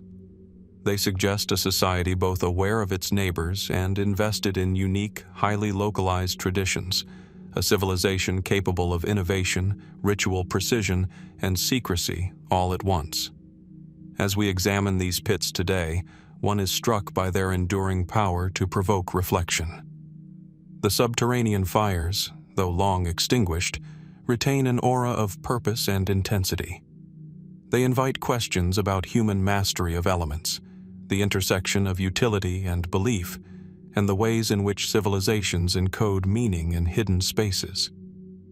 Were these pits primarily functional, spiritual, experimental, or a combination of all three? Did they serve the living, honor the dead, communicate with the divine, or preserve knowledge too valuable to expose? Perhaps most haunting is the notion that these fires, controlled yet concealed, represent a dialogue with forces beyond comprehension. Fire transforms, purifies, illuminates, and destroys, an element that embodies both human aspiration and natural power. The underground pits of Arslantepe may have been arenas where these forces were negotiated, manipulated, or even revered. The artifacts left behind, the ash, the vitrified clay, the fragmented pottery, are all that remain of practices whose full meaning has been lost to time, leaving us only with traces and possibilities. As the sun casts long shadows over the mound, highlighting terraces and exposed layers, the fire pits remain hidden beneath the soil, silent witnesses to human endeavor. They remind us that history is not only recorded in texts and monuments, but also in spaces intentionally hidden, in actions meant to be preserved yet obscured. The mystery of Arslantepe's underground fires challenges us to consider not just what ancient peoples did, but why they did it, and how the interaction between necessity, ritual, and innovation shaped their world. And so, we are left with questions that continue to simmer beneath the surface, just as the fires of Arslantepe once did. What knowledge was contained in these underground chambers? Were they laboratories, sanctuaries, or both? How did the people who tended these fires understand the balance between danger and power, secrecy and revelation? The answers remain tantalizingly beyond reach, a reminder that even in the age of modern archaeology, some mysteries recede. From the enigmatic fires buried beneath Arslantepe, we journey further east into the Iranian plateau, to the arid expanse of Sistan, where the ancient city of Shahr-i Sokhta rises from layers of sand and clay like a ghostly sentinel. Known as the Burnt City, Shahr-i Sokhta is a settlement of extraordinary antiquity, inhabited as early as 3200 BC. Yet beyond the streets, workshops, and dwellings of this once thriving city lies a deeper, hidden enigma. Sealed underground rooms whose very presence hints at rituals, secrets, and knowledge long buried and intentionally concealed. These subterranean chambers, locked away beneath the surface, remain as mysterious today as they were to the people who built them over 4 millennia ago. Shahr-i Sokhta is itself a marvel. From a distance, the city looks like a vast, sun-baked plateau, dotted with mounds and ridges shaped by centuries of human occupation and natural erosion. Excavations reveal sprawling streets, brick houses, and workshops filled with intricate artifacts, painted ceramics, lapis jewelry, and tools crafted with remarkable sophistication.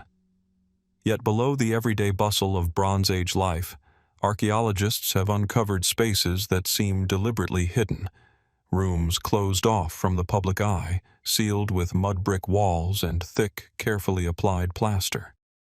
Entering these rooms, one immediately senses a deliberate intent to isolate and preserve, to protect both the contents and the meaning of these spaces from the uninitiated.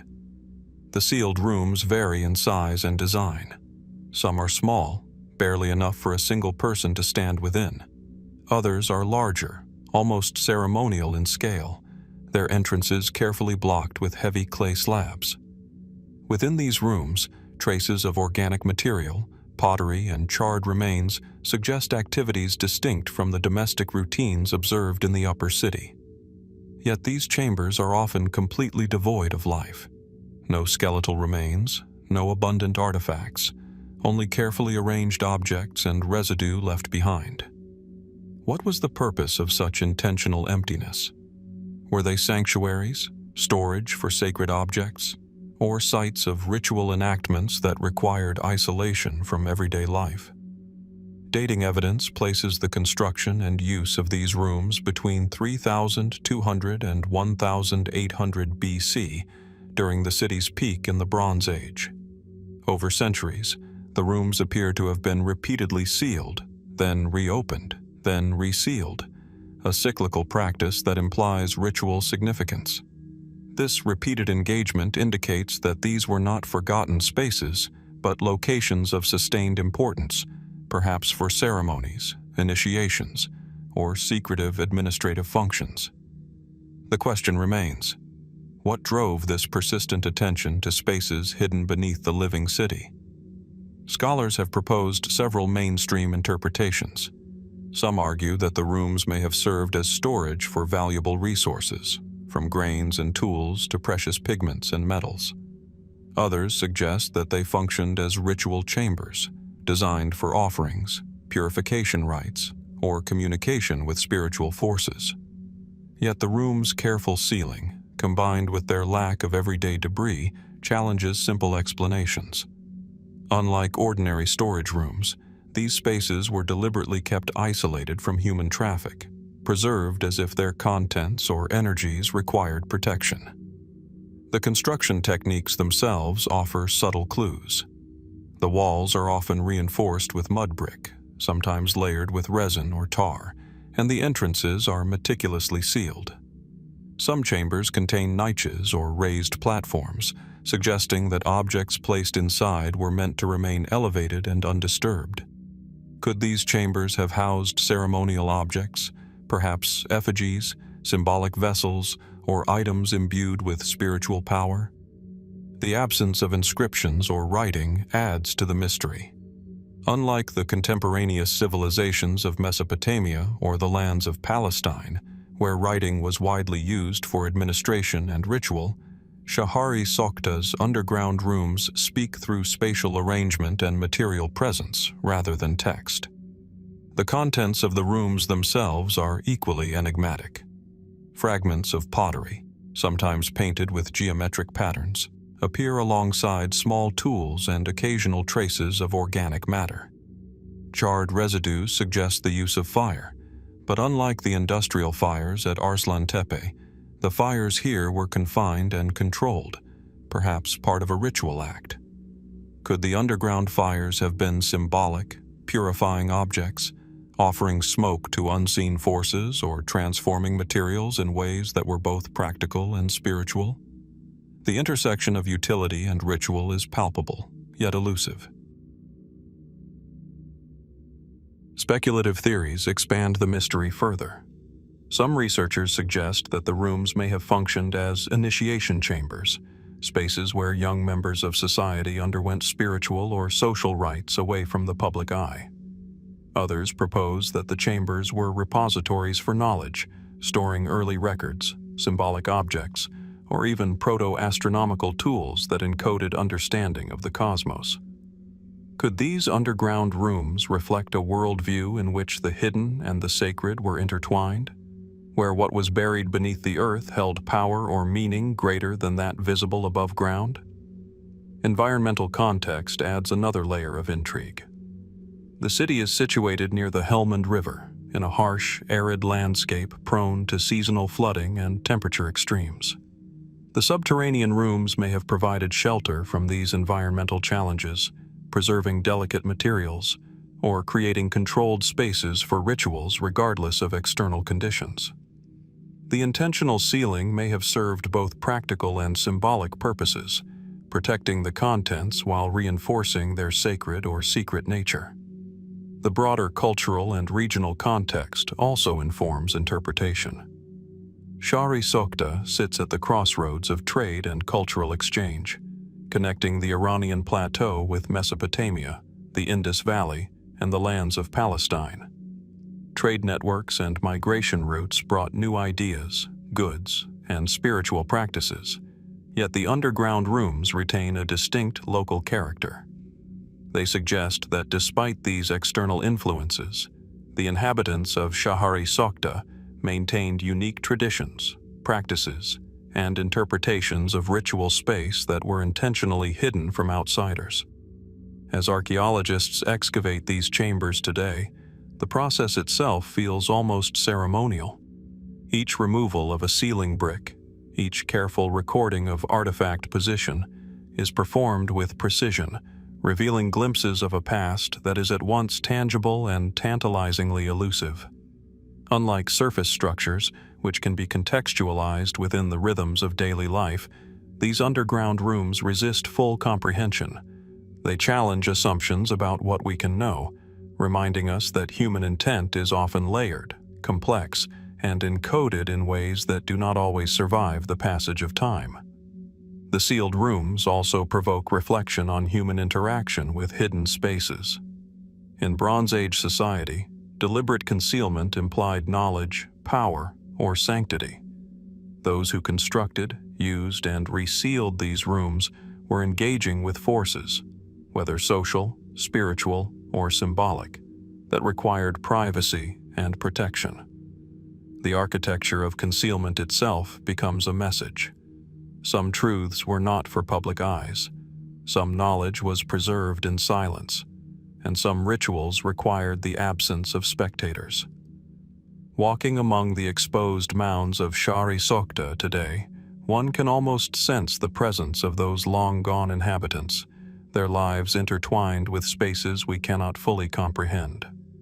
The sealed rooms remain quiet and impenetrable, yet they speak of human ingenuity, devotion, and the profound need to mediate between the visible and invisible worlds. They remind us that history is not merely a record of survival, trade, or conquest. It is also the story of belief, secrecy, and the human desire to preserve meaning beyond immediate perception. The mystery of Shahr-i Sokhta's underground rooms ultimately resists resolution. Were they storage, ritual, initiation chambers, or repositories of lost knowledge? Did the act of sealing and resealing imbue the spaces with spiritual significance, or was it a practical measure to protect valuable materials? We can examine the evidence, speculate on the purpose, and draw analogies with other Bronze Age cultures, yet the full intention behind these subterranean chambers remains tantalizingly beyond reach. As the sun sets over the desolate plains of Sistan, casting long shadows across mounds and eroded walls, the sealed rooms lie hidden beneath the earth, silent and immovable. They are a testament to a society capable of complexity, secrecy, and symbolic thought, a society that engaged deeply with hidden spaces to negotiate the intersection of life, death, ritual, and perhaps the divine. And while we may never fully decipher the meanings encoded in these underground chambers, their discovery reminds us of the layers of human experience that remain obscured, waiting for patient eyes and careful hands to uncover them.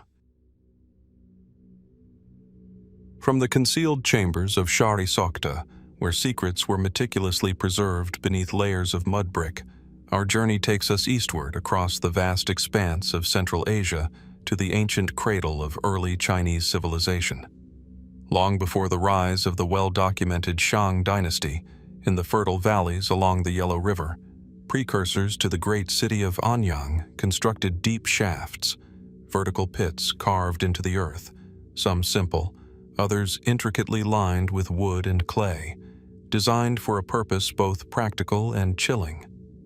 These human sacrifice shafts, silent witnesses to rites lost to time, remain some of the most unsettling enigmas in early Bronze Age Asia.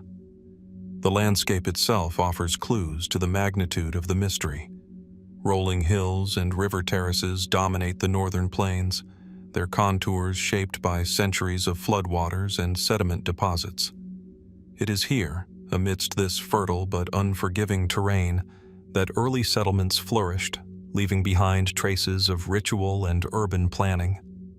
Excavation of these precursor sites has revealed long, deep pits, some reaching several meters in depth, with vertical walls reinforced by timber.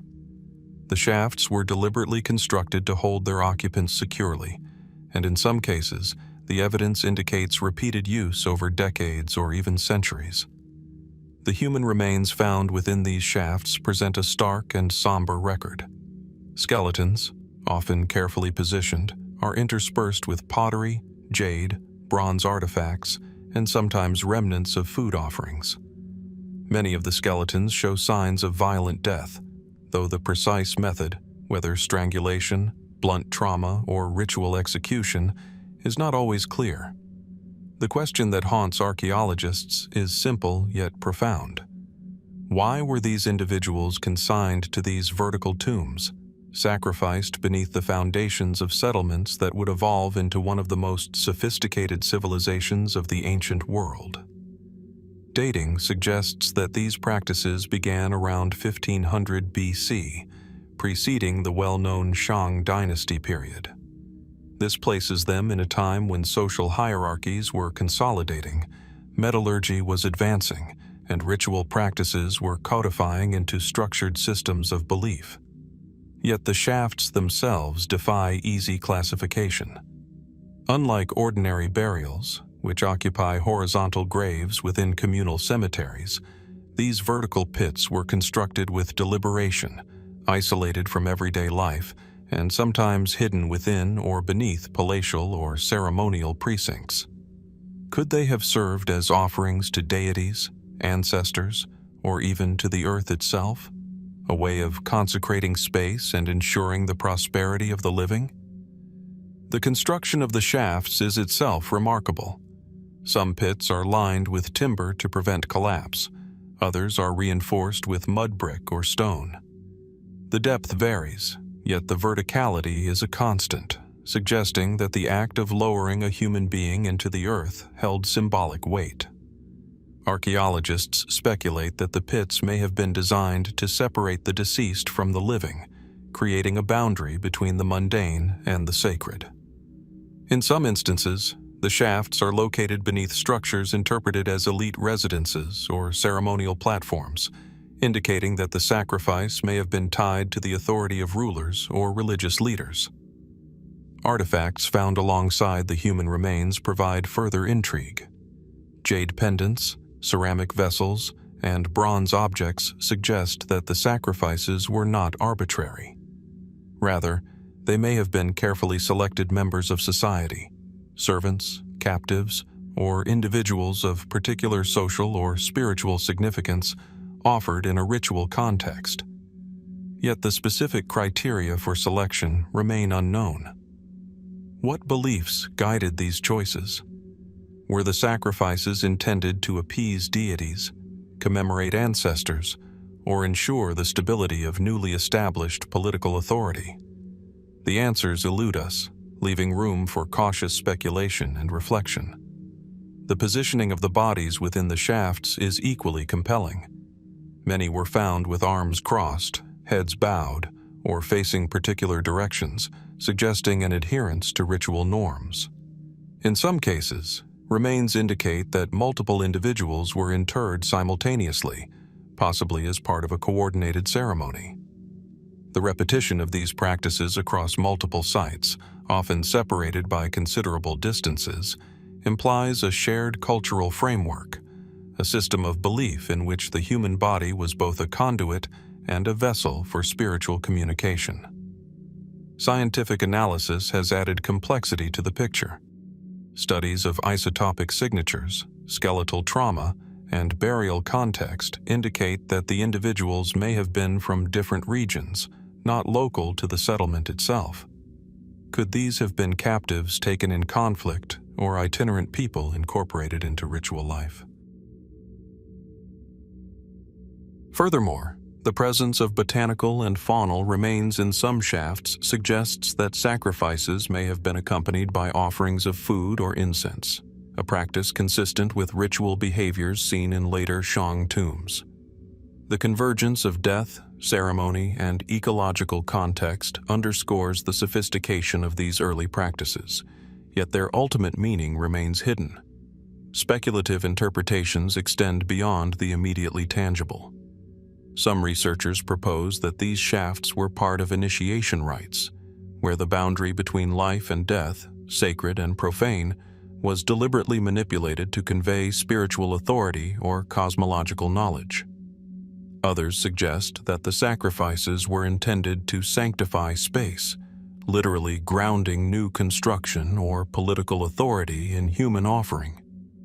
Could these shafts have functioned as a form of early divination, with the act of sacrifice providing insight or protection? Or were they expressions of social control, a means for emerging elites to assert dominance through the most dramatic of gestures?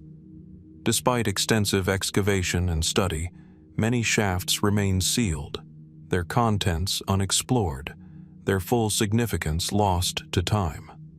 The repetition of this practice across multiple precursor sites suggests a shared ideology, yet no written records from this early period survive to explain it.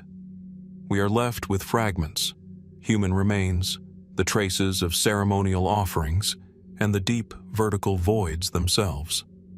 These are traces of deliberate action, designed to endure, yet intentionally obscured from ordinary understanding.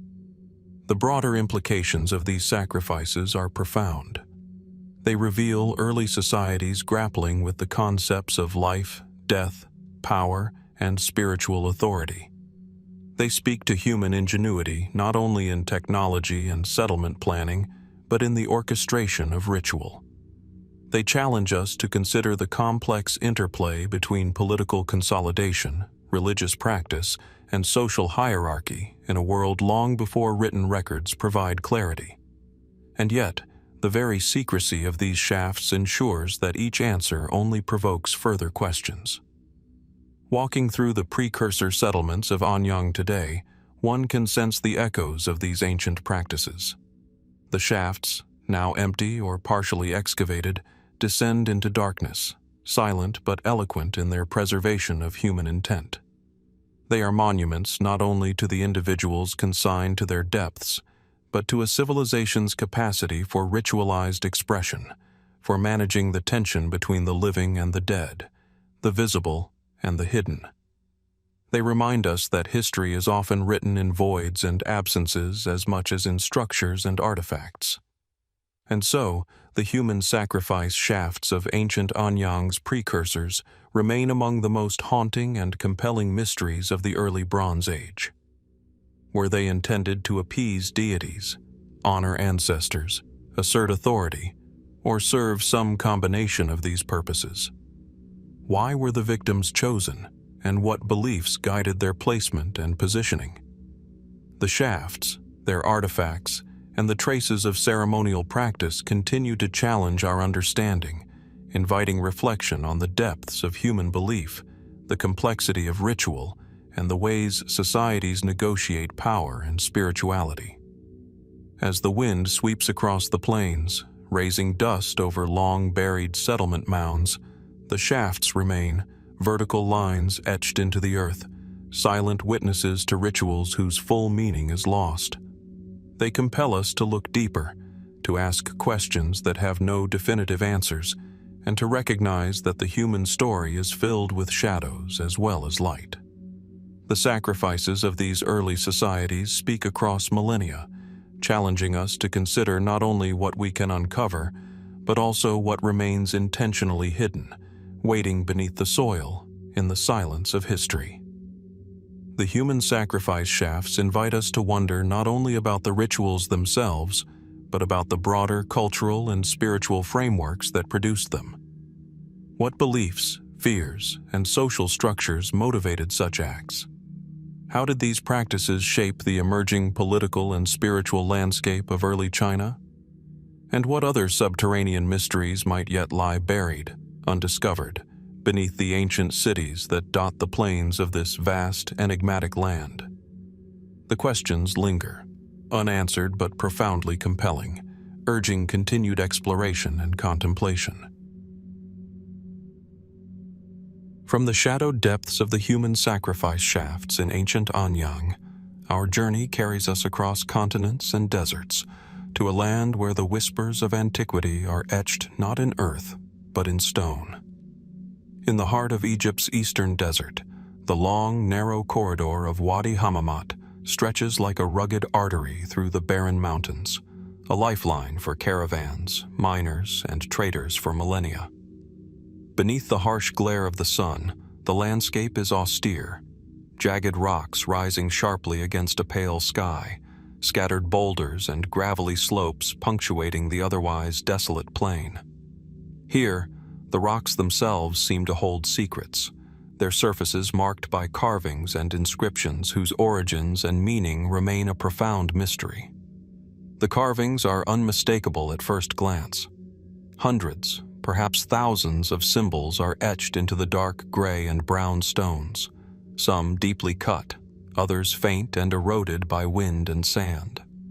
They vary from simple geometric shapes, lines, spirals, and triangles, to complex motifs that suggest figures, animals, or perhaps abstract representations of ideas long forgotten. The sheer variety defies easy classification, yet every mark seems deliberate, intentional, a message preserved in stone for reasons we can no longer fully comprehend. Archaeologists have documented inscriptions that span thousands of years, from the pre-dynastic period into the pharaonic era, but many symbols remain without parallel or translation.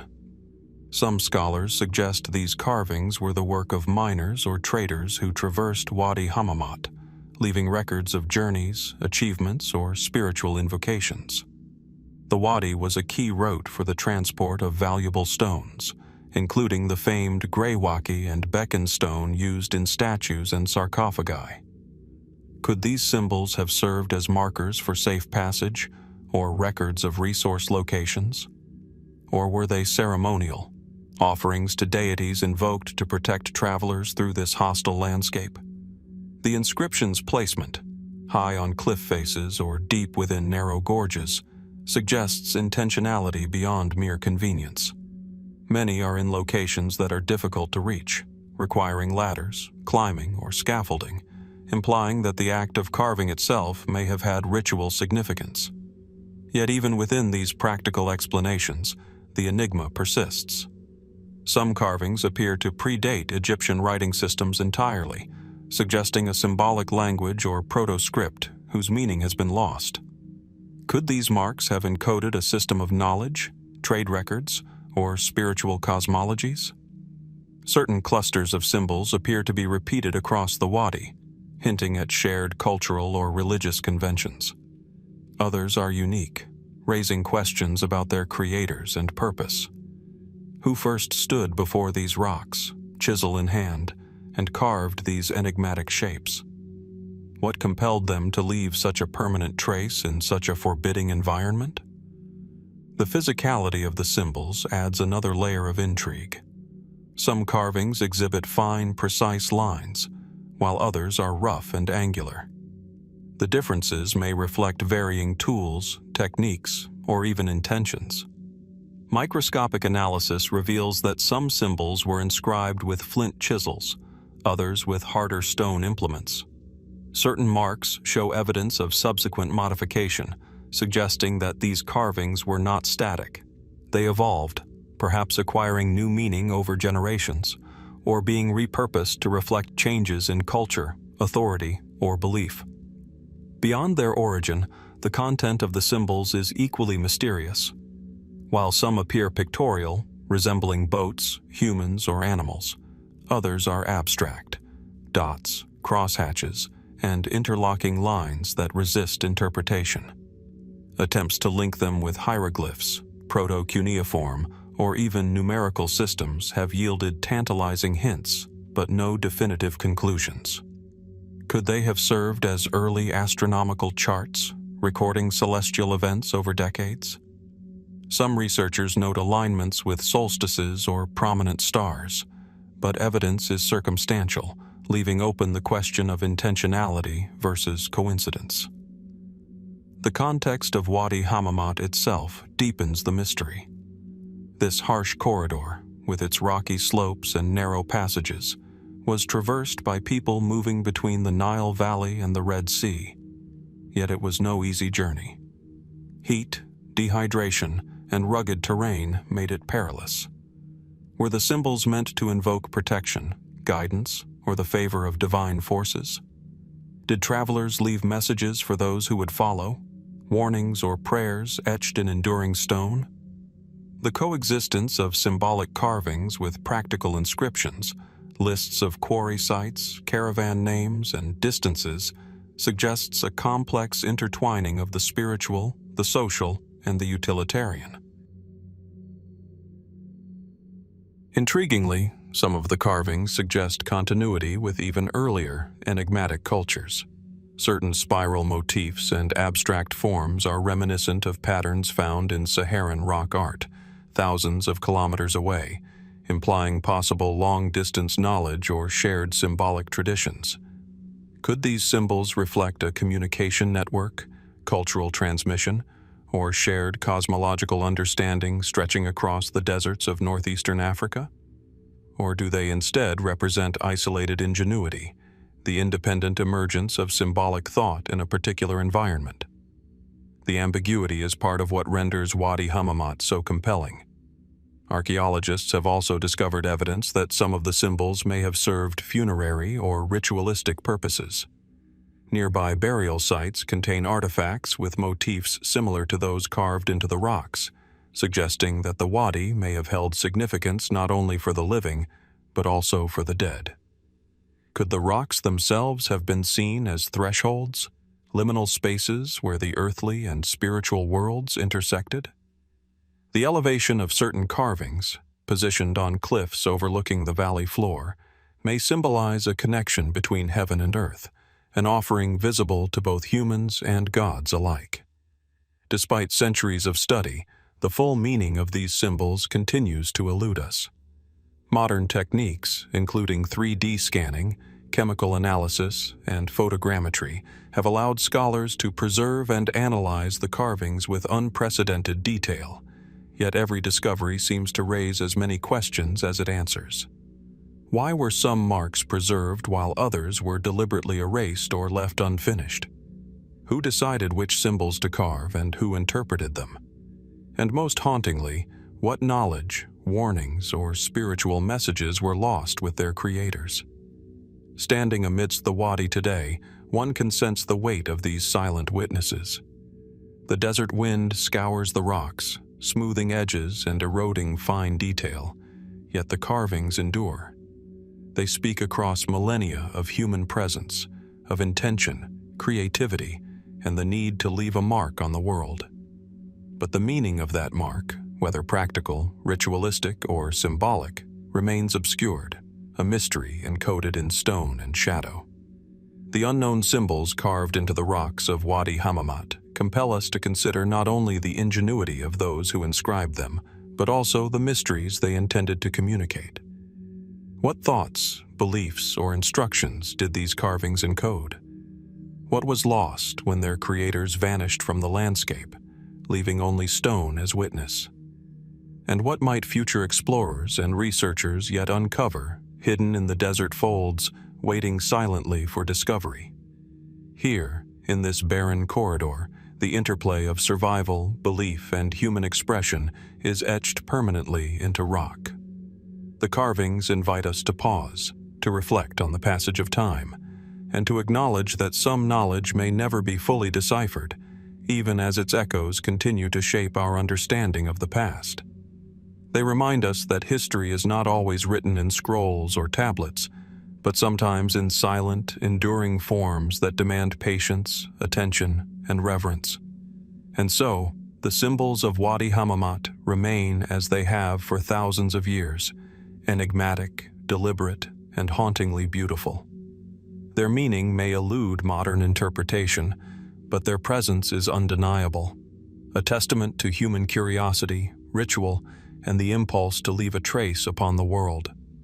As we continue our journey through the mysteries of history, they ask us to wonder, to question, and to look beyond the visible, reminding us that some of the most profound stories are carved not in words, but in stone, hidden in plain sight. From the silent echoes of symbols carved into the rocks of Wadi Hammamat, our journey shifts eastward along the ancient Mediterranean coast to a city whose stones have witnessed millennia of human civilization, Byblos. Perched above the glimmering waves of the Levant, this ancient port city, one of the oldest continuously inhabited settlements in the world, holds secrets that lie not in the monumental temples or palaces, but beneath the earth itself, in layers of soil and ash, where human lives were abruptly ended and mysteriously interred. Archaeologists probing the depths of Byblos have uncovered what they term the Blackened mass graves, a series of collective burials whose precise origin, date, and purpose remain deeply unsettling. The graves, discovered beneath layers of urban expansion and successive civilizations, contain charred skeletal remains, bones darkened by fire, and evidence of sudden, violent death. Many of the skeletons appear jumbled, limbs overlapping, suggesting that these were not ceremonial burials of individuals in neat repose, but rapid interments of multiple victims at once. The sheer density of human remains in confined pits hints at catastrophe, and yet the cause, and the story behind it, is largely unknown. Radiocarbon analysis places many of these burials during the Bronze Age, between 2500 and 1800 BC, a period of remarkable maritime trade, urban expansion, and cultural exchange in the eastern Mediterranean. Byblos itself was a hub of commerce, its harbors crowded with ships bearing timber, copper, and luxury goods destined for Egypt, Palestine, and beyond. How then could such a thriving city become the site of mass fatalities? The juxtaposition is stark. Above, life and prosperity flourished. Below, silent, charred witnesses of untold tragedy rested in darkness. Mainstream theories suggest the graves could represent the aftermath of warfare, raiding parties, or political upheaval. Byblos, strategically located, would have been vulnerable to attacks from rival city-states or seafaring invaders, and the blackening of the bones could reflect scorched earth tactics, fires set to destroy homes and life indiscriminately. Yet, while this explanation accounts for some of the evidence, it leaves much unexplained. Why were certain pits concentrated in specific districts? Why are some skeletons burned while others show signs of blunt trauma or sudden burial without evidence of fire? The archaeological record also hints at another possibility: ritual or punitive action. Could these burials reflect a deliberate ceremonial destruction of individuals deemed enemies, criminals, or sacrificial offerings to appease divine forces? The burning of remains was a practice recorded in other Bronze Age cultures, though rarely on this scale. Some researchers speculate that the blackened mass graves may be the remains of epidemic victims, the dead quickly interred and burned to halt contagion, though the absence of uniform pathology in the bones challenges this theory. The physicality of the graves themselves intensifies the sense of mystery. They vary in depth and width, some shallow pits barely covering the bodies, others deep and carefully constructed with stone linings. The positioning of the skeletons is equally varied. Some lie twisted, arms reaching outward as if in struggle, others collapsed face down, necks snapped at unnatural angles. The charred remains suggest extreme heat, yet traces of fire are not uniform. Some bodies are partially burned, others completely blackened, while surrounding soil shows minimal evidence of prolonged fire. How could such selective burning occur, and what techniques might have been employed thousands of years ago? Intriguingly, artifacts found within and near some of the graves deepen the enigma. Broken pottery, beads, and tools appear scattered, not carefully placed, hinting at abrupt and chaotic circumstances. Yet, in a few instances, small figurines and ceremonial objects were found intact, tucked among the bodies or pressed against chests, suggesting that even amid violence or catastrophe, ritual significance remained. Could these items have been protective charms, meant to accompany the dead into the afterlife, or tokens of appeasement for unseen forces?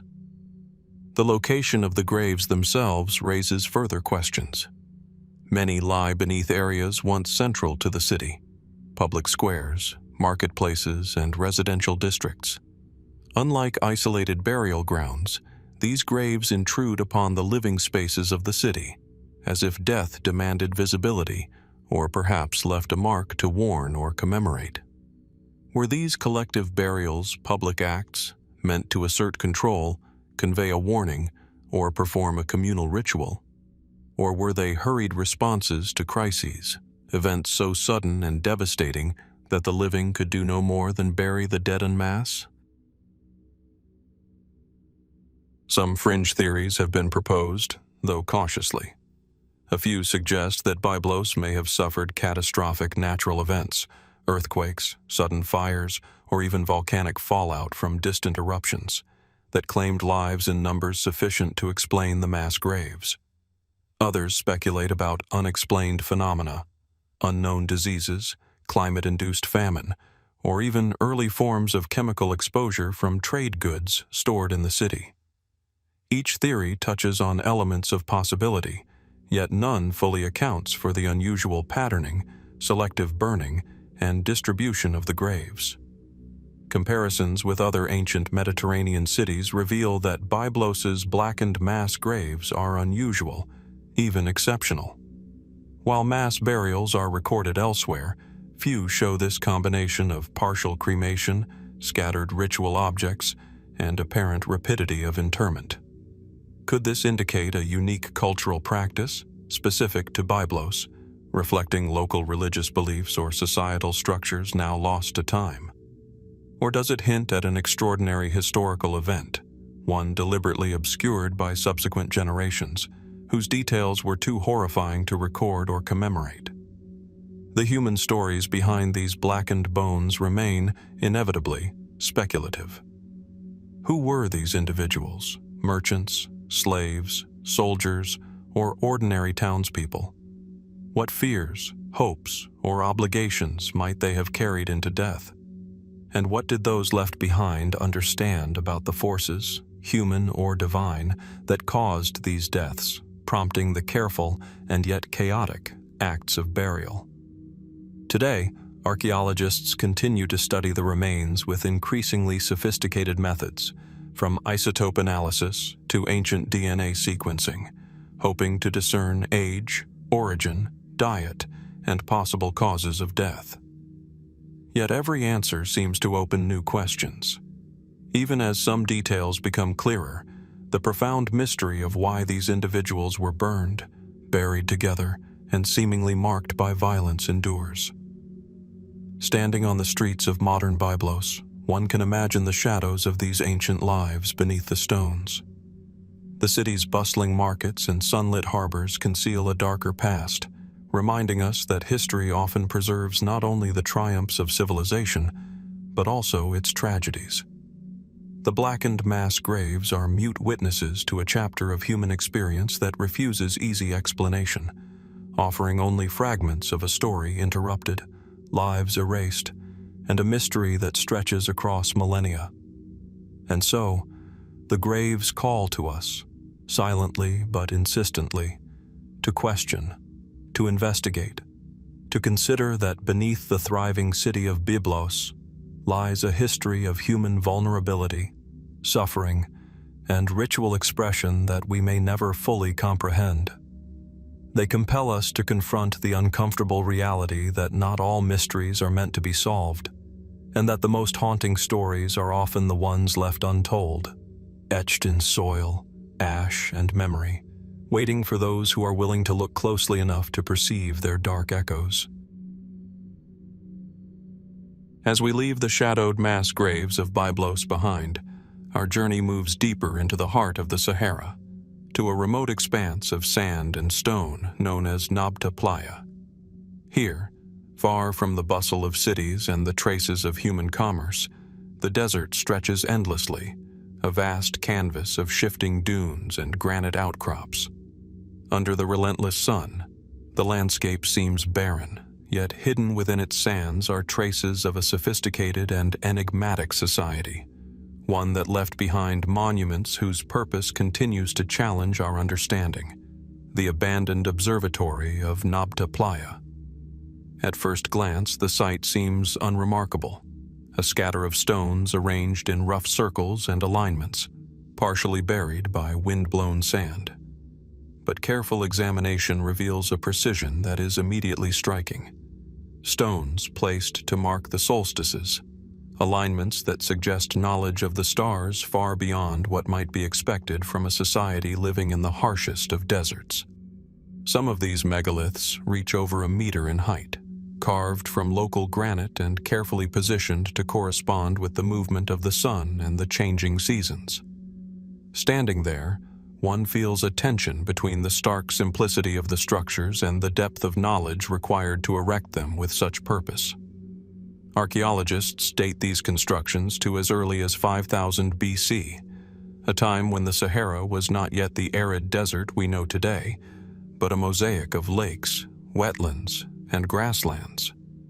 The people of Nabta Playa were not merely nomads, they were pastoralists, tending cattle and sheep, moving across a landscape that was abundant with life and water. Yet amidst this pastoral existence, they created monuments whose scale and alignment hint at a broader vision, a desire to chart the cosmos, to observe the heavens, to link earthly cycles with celestial events. Could these stones represent an early form of astronomy? And if so, what motivated this knowledge so far from the great urban centers of the ancient world? The mainstream explanation is straightforward. The site functioned as a calendar, helping the inhabitants track seasonal changes, determine the best times for planting or migration, and mark ritual occasions. Indeed, some alignments correspond closely with solstices, and one prominent stone circle may have functioned as a lunar observatory. But as we look closer, questions emerge. Why construct such permanent and labor-intensive structures in a landscape that was otherwise highly mobile and ephemeral? What compelled these people to anchor themselves, if only symbolically, to the movements of distant stars? And why, after centuries of use, was the site abandoned, left to sink slowly back into the desert sands, with no apparent successor to continue its work? Excavations have revealed pottery fragments, tools, and cattle bones, offering glimpses of daily life. Yet these mundane artifacts cannot fully explain the extraordinary precision of the stone alignments. Some researchers speculate that Nabta Playa was more than a utilitarian site. It may have served as a ceremonial or religious center, a sacred landscape where people gathered to mark cosmic events, to honor celestial deities, or to perform rituals tied to life, death, and fertility. The presence of nearby tumuli, small burial mounds containing human and cattle remains, suggests a society deeply intertwined with the cycles of life and death, where astronomy and spirituality may have been inseparable. Other theories push the boundaries of conventional interpretation. Some scholars propose that Nabta Playa represents one of the earliest proto-astronomical observatories, a precursor to the great megalithic structures of Europe and the Near East. Could these desert stones have inspired later civilizations, passing knowledge through millennia, shaping calendars, myths, and celestial understanding far beyond their immediate reach? Others suggest more speculative possibilities, that the alignments reflect not merely solar or lunar cycles, but sophisticated observations of distant stars and constellations, knowledge that borders on the remarkable for its time. And yet, the evidence remains tantalizingly incomplete, leaving us to wonder whether these people achieved an understanding of the heavens that we are only beginning to appreciate. The construction itself raises practical and philosophical questions. How were the stones quarried, transported, and erected in a society without metal tools or beasts of burden for lifting heavy loads? How did the builders achieve such precise astronomical alignments with no written records, compasses, or instruments as we know them today? Was this knowledge passed orally, encoded in ritual practice, or developed through meticulous observation across generations? The answers lie buried beneath sand and time, fragments of a knowledge system lost to history. Yet perhaps the most haunting aspect of Nabta Playa is its abandonment. Sometime around 3000 BC, the site was deserted. The desert encroached, water sources receded, and the people moved on, leaving behind the carefully aligned stones, the remnants of ceremonies, and the echoes of observation. For thousands of years, the stones lay silent, their purpose obscured by time. Their creators vanished into the shifting landscape of prehistory. We are left to imagine the gatherings that once took place here. Elders pointing to the sky, children observing their first solstice, rituals performed at night under the canopy of stars, cattle tethered nearby, and the rhythms of human life intertwined with the celestial dance overhead. In the modern era, the site draws scholars, archaeologists, and curious minds alike, yet the desert resists complete understanding. LiDAR scans, ground-penetrating radar, and meticulous excavation reveal more layers: buried stones, post holes, pits containing animal bones, and faint traces of fire. But the overarching purpose of the observatory remains elusive. Was it purely a practical tool, a sacred site, a social gathering place, or something more abstract, a symbol of humanity reaching toward the cosmos.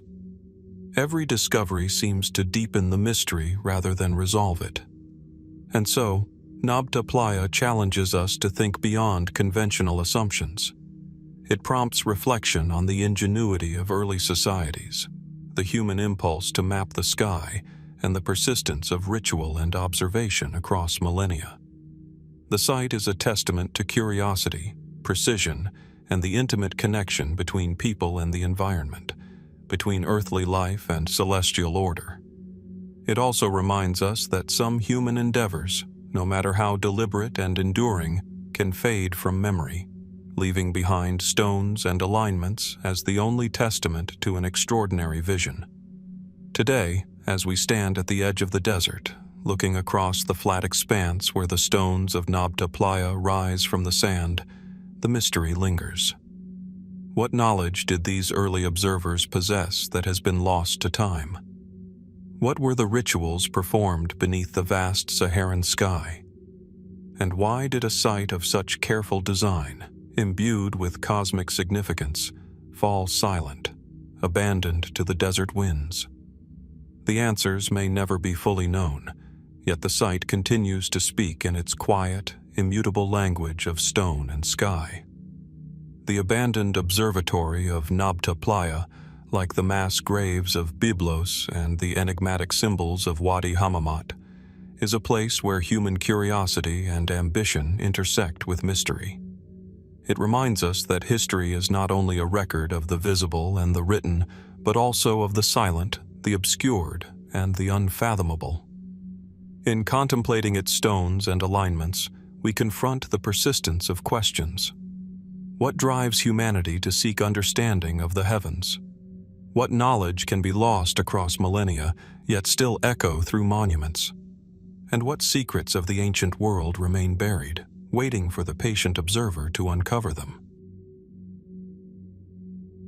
From the sun-scorched expanses of the Sahara, where the stones of Nabta Playa whisper of ancient celestial observation, our journey carries us across the Mediterranean to the archipelago of Malta, where another enigma awaits, buried within megalithic walls older than most written histories, the Temple of Tarxien. Here, time seems to fold upon itself. Stepping through the weathered threshold, the air grows cooler, heavier, tinged with the faint scent of aged limestone. Shadows cling to the edges of intricately carved walls, and the ground underfoot is worn smooth by millennia of footsteps, both human and, perhaps, something more inscrutable. The Tarxien complex, dated to around 3150 BC, is an architectural marvel. Massive slabs of limestone rise like sentinels, some reaching over 6 meters in height, intricately carved with spirals, concentric circles, and stylized depictions of fauna that once roamed the island. Yet among these carvings, one of the most perplexing features is immediately arresting. Enormous handprints etched deeply into the stone surfaces. The prints are unnaturally large, far exceeding the proportions of modern human hands, and each is marked with astonishing precision, as if frozen mid-gesture. The palms and fingers, clearly delineated, press upon the walls with a forceful presence that seems almost alive, a silent testament to a hands-on connection with the sacred. Archaeologists and historians debate their origin. Some suggest that these handprints were ritual imprints, left by the temple builders to consecrate the space or to invoke protective spirits. Perhaps they represent a form of early worship, an intimate, tactile act of devotion, connecting flesh to stone, human to divine. Others argue for more enigmatic possibilities. Could the oversized dimensions indicate a symbolic representation of gods or beings venerated in prehistoric Maltese culture? Did the ancients intend to create a deliberate sense of awe, to remind visitors that they were in a place where mortal limits met the extraordinary? The questions multiply with every step deeper into the complex. The positioning of the prints adds another layer of intrigue. Some appear in the innermost sanctuaries, near altars, suggesting a connection to ceremonial rites. Others are found along narrow passageways, as if guiding participants through the temple, offering a tactile map of spiritual passage. The largest handprints, however, dominate the main chambers, their scale so pronounced that they compel any observer to pause, to contemplate the physical and metaphysical reach of their creators.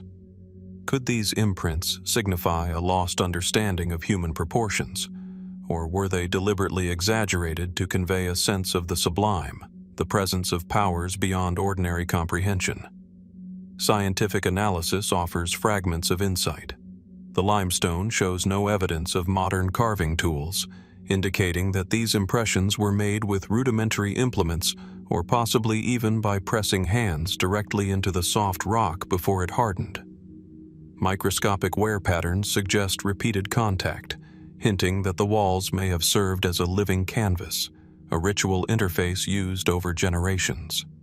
Yet, the exact technique remains unresolved.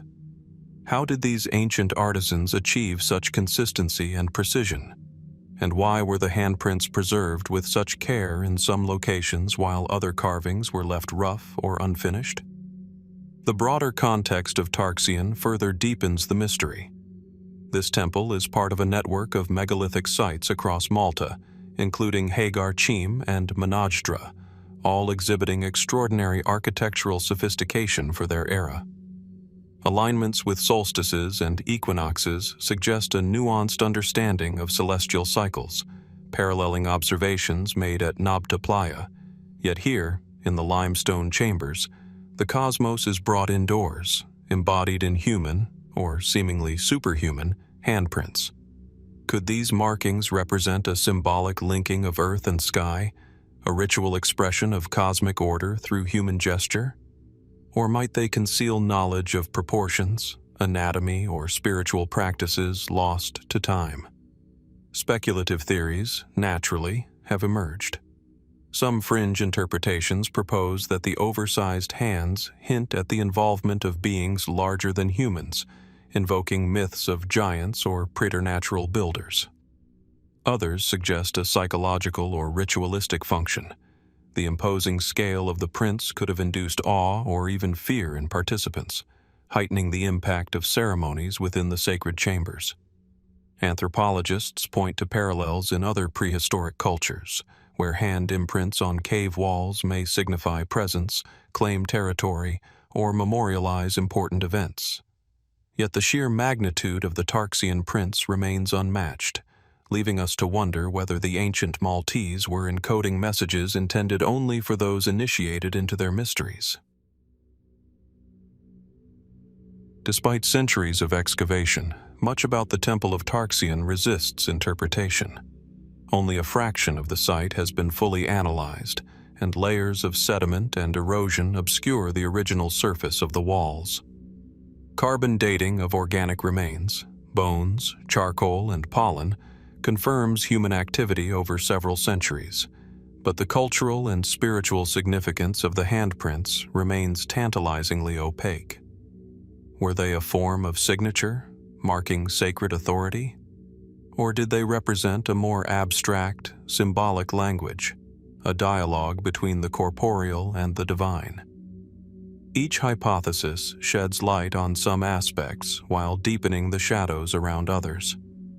As we trace our fingers, metaphorically, along the grooves of limestone left by hands long vanished, we confront a tension between the tangible and the mysterious. The Temple of Tarxien embodies the paradox of human history, tangible evidence of extraordinary craftsmanship and intent, yet simultaneously resistant to full understanding. It invites reflection not only on the ingenuity of its builders, but on the ephemeral nature of meaning, how even acts preserved in stone can be lost across millennia, leaving future generations to reconstruct purpose from fragments of observation and imagination. Walking through the echoing chambers, one is struck by a sense of ritual continuity, a thread connecting ancient worshippers to us, observers thousands of years later. The handprints reach across time, silent but insistent, asking us to consider the motives and beliefs of a people who lived in harmony with the cycles of nature and the rhythms of communal and spiritual life. Did these hands belong to priests, shamans, or ordinary villagers elevated to ceremonial significance? Were they meant as offerings to the divine, or as protective marks to safeguard the temple and its secrets? The stones give no answers, only presence. And yet, even in their silence, the handprints compel the imagination. They suggest a culture attuned to both the physical and spiritual worlds, one that sought to anchor ephemeral human experience in enduring stone. They remind us that across deserts, islands, and continents, ancient peoples grappled with the same questions we do today. How can we connect with forces beyond our immediate perception? How can we mark our passage through the world in ways that endure? And how much knowledge, intention, and ritual have been lost to the passage of time, leaving only the faint imprint of hands upon stone? In contemplating the Temple of Tarxien, we are left with profound questions that echo far beyond Malta. The giant handprints, carved with care and mystery, hint at human creativity, spiritual aspiration, and the capacity for wonder. They are both a challenge and an invitation to imagine the lives, beliefs, and knowledge of those who shaped them, to trace the line between the human and the extraordinary, and to recognize that some mysteries are preserved precisely because they resist final explanation. Standing within the chambers, tracing the curves and ridges of ancient hands with the mind's eye, one cannot help but feel the weight of history, the echo of devotion, and the enduring enigma of the temple itself. The handprints remain, immovable yet intimate, monumental yet personal. And as the sun sets over the Maltese horizon, casting long shadows across the megaliths, one question lingers. What else did the builders of Tarxien know, see, or experience that we may never grasp? The answers, like the giant hands themselves, are tangible yet elusive, a silent invitation to continue the exploration, to touch history through imagination, and to recognize that even in stone, some mysteries remain alive. From the sun-washed stones of Malta, where giant handprints whisper of rituals long past, our journey continues eastward, tracing the footsteps of humanity's earliest urban experimenters. We arrive in the Anatolian plains of modern-day Turkey, at the sprawling settlement of Çatalhöyük, one of the most enigmatic Neolithic sites ever discovered. Here, labyrinthine streets are absent, replaced by a dense cluster of mud brick houses, packed tightly together, their flat roofs forming communal walkways. Time seems suspended in the ochre and clay of the walls, which bear silent witness to human life dating back as far as 7,500 BC. At first glance, Çatalhöyük appears ordinary, a Neolithic village frozen in clay. But the closer we look, the more unsettling the reality becomes. Embedded within the mud brick walls, archaeologists have uncovered human remains, often deliberately placed rather than discarded. Skulls, long bones, and fragmented skeletons appear intertwined with the bricks themselves, sometimes carefully positioned under floors or incorporated directly into the construction. These are not casual burials. They are integrated into the very fabric of the buildings, transforming the homes into both living spaces and memorials. The site raises an immediate chilling question. Why would the people of Çatalhöyük embed their dead within their walls? What did this practice signify about life, death, and community in this early urban experiment? Archaeologists have spent decades piecing together the implications. One prevailing interpretation is that these practices were a form of ancestor veneration, a way to keep the deceased physically present within the household, ensuring their guidance or protection for the living. Certain skulls show evidence of careful cleaning and plastering, sometimes painted, suggesting ritual significance rather than mere utilitarian disposal. Other remains, however, are more fragmentary, their placement seemingly practical yet still deliberate, blurring the line between reverence and pragmatism.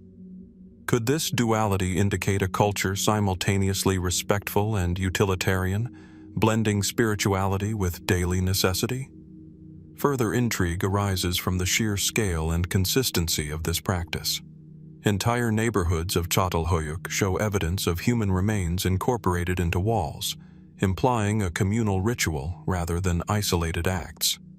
Some walls contain multiple layers of skeletons, carefully stratified, almost as if each generation contributed to a living archive of the ancestors. Did this act create a sense of continuity, anchoring families in a tangible past, while also serving as a reminder of mortality and the cycles of life? And yet, even with these explanations, the choice to embed the dead within the very architecture of daily life remains profoundly unsettling. Beyond the practical and spiritual dimensions, there are elements that remain deeply mysterious.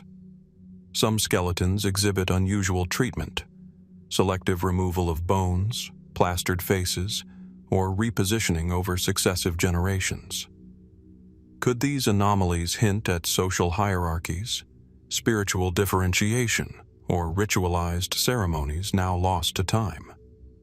Anthropologists have noted parallels in other early cultures, where decapitation, plastering, or secondary burials carry symbolic weight. But in Çatalhöyük, the integration of bones into walls elevates the practice into an intimate, immersive connection between the living and the dead, a stark contrast to cemeteries or separate burial sites. How did the living perceive the presence of their ancestors literally surrounding them, day after day? Did these walls offer comfort, power, or even subtle control over memory and lineage? Scientific studies reveal further layers of complexity.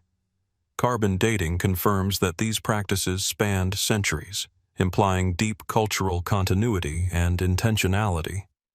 Isotopic analyses suggest that the individuals interred within walls were not randomly chosen.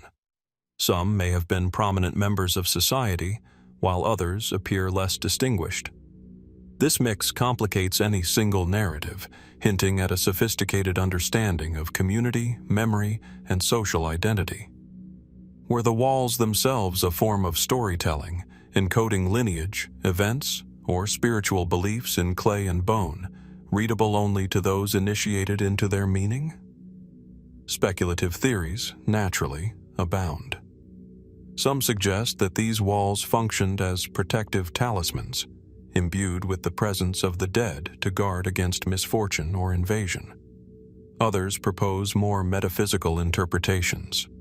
Could the incorporation of human remains have been intended to transfer vitality, wisdom, or spiritual energy from the deceased to the living?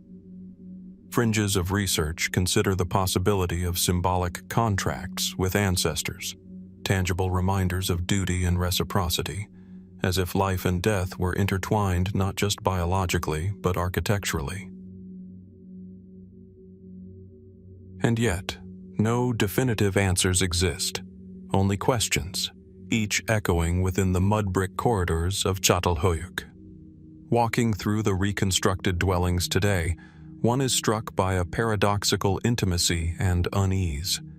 The floors are worn smooth by countless footsteps, hearths still bear traces of domestic life, and the walls, once alive with human presence, now hold whispers of bones long buried. It is impossible to ignore the psychological resonance of this architecture. Unlike cemeteries, where the dead are separated and memorialized, here, life and death coexist in the same confined spaces, shaping the rhythms of daily existence. Did this proximity cultivate reverence, fear, or an acute awareness of mortality among the inhabitants? Or was it simply a pragmatic solution, a functional integration of the inevitable into the mundane? The broader implications of these practices ripple outward into questions of cultural identity, social cohesion, and human cognition. Çatalhöyük challenges. Modern assumptions about ancient societies, revealing a community that embraced paradox, a city of both living vitality and constant reminders of death, a place where domesticity and ritual intersected seamlessly. It compels us to reconsider how early humans conceptualized space, time, and the sacred.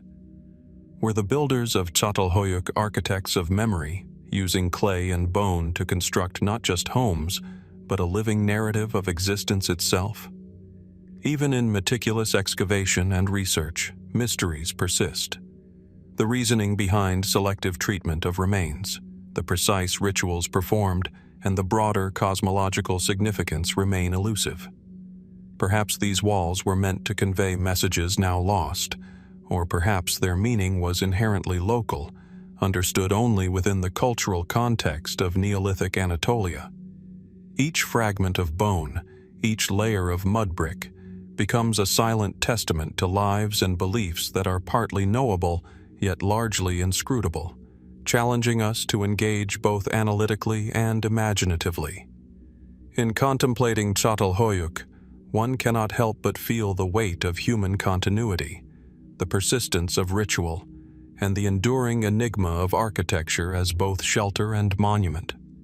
These walls, imbued with human remains, force us to confront our own assumptions about life, death, and memory.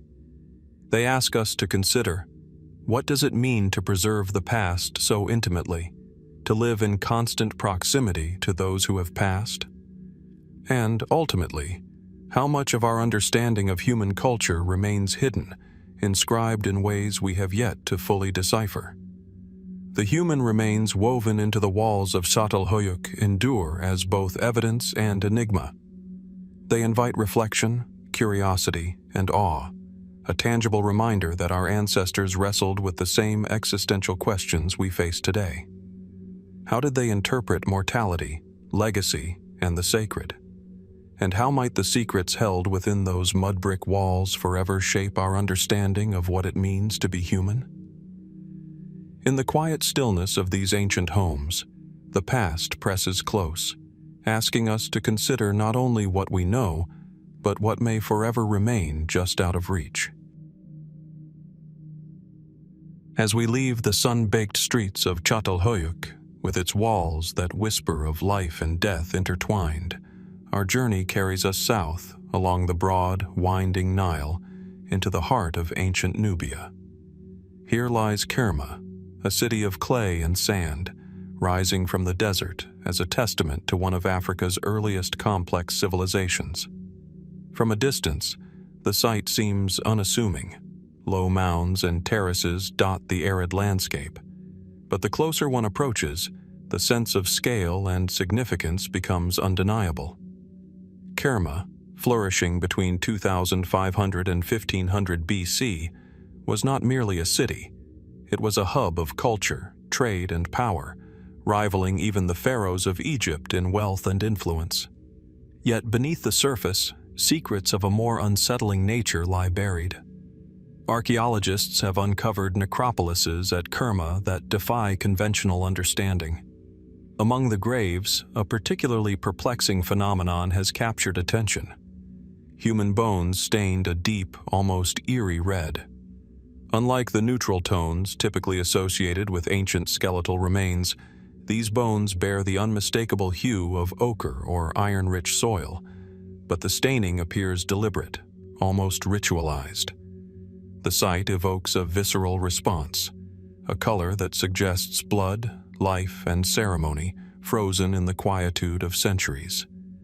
What could have prompted such meticulous, labor-intensive treatment of the dead? Was this purely symbolic, or did it serve a deeper ceremonial function now lost to time? Kerma's red-stained bones are often associated with elaborate burial practices. Tombs in the royal cemetery reveal bodies placed in carefully constructed chambers, accompanied by jewelry, pottery, and ritual objects. Some skeletons appear fully intact, their red hue permeating the bones themselves, while others are fragmented, yet still retain traces of the pigment.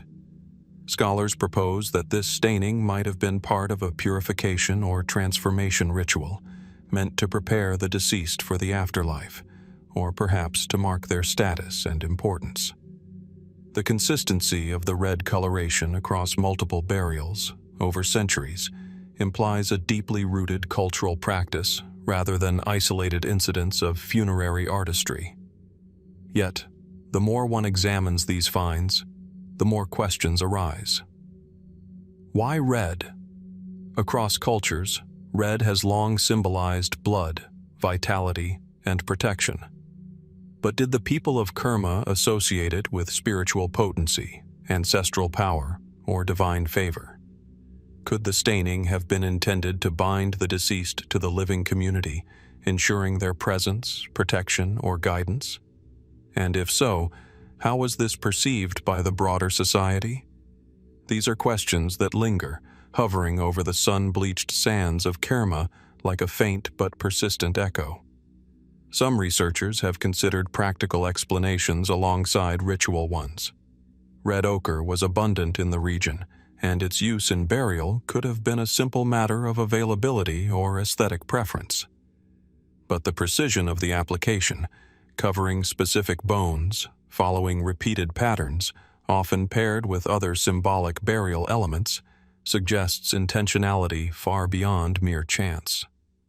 Certain tombs reveal bones stained in conjunction with specific artifacts, implying a complex interplay of objects, pigments, and spatial arrangement, a choreography of death that communicated meaning to the living, the dead, or both. What messages were these people encoding into their mortuary practices, and to whom were these messages intended? Beyond symbolism, there is the unsettling question of scale. Kerma's cemeteries are vast, with thousands of burials, each potentially reflecting this red-staining ritual. Could the phenomenon represent a city-wide belief system, one in which every death was an act of communal or spiritual significance? Or does the practice point to a specialized elite, a ruling class whose interred members were treated with extraordinary care, separating them ritually from the rest of society? The archaeological evidence resists simple interpretation, leaving a shadow of uncertainty that invites continued investigation. Speculative theories occasionally surface in the discourse, though none are universally accepted. Some suggest that the red staining was designed to protect the dead from malevolent forces, a visual deterrent or spiritual armor. Others propose that it was intended to symbolize rebirth, mimicking the lifeblood that sustained the deceased in the afterlife. In fringe interpretations, some imagine that the color encoded knowledge, a symbolic language linking mortality to celestial cycles or to secret rites known only to the high priesthood of Kerma. While these ideas remain unverified, they underscore the depth of mystery surrounding this practice.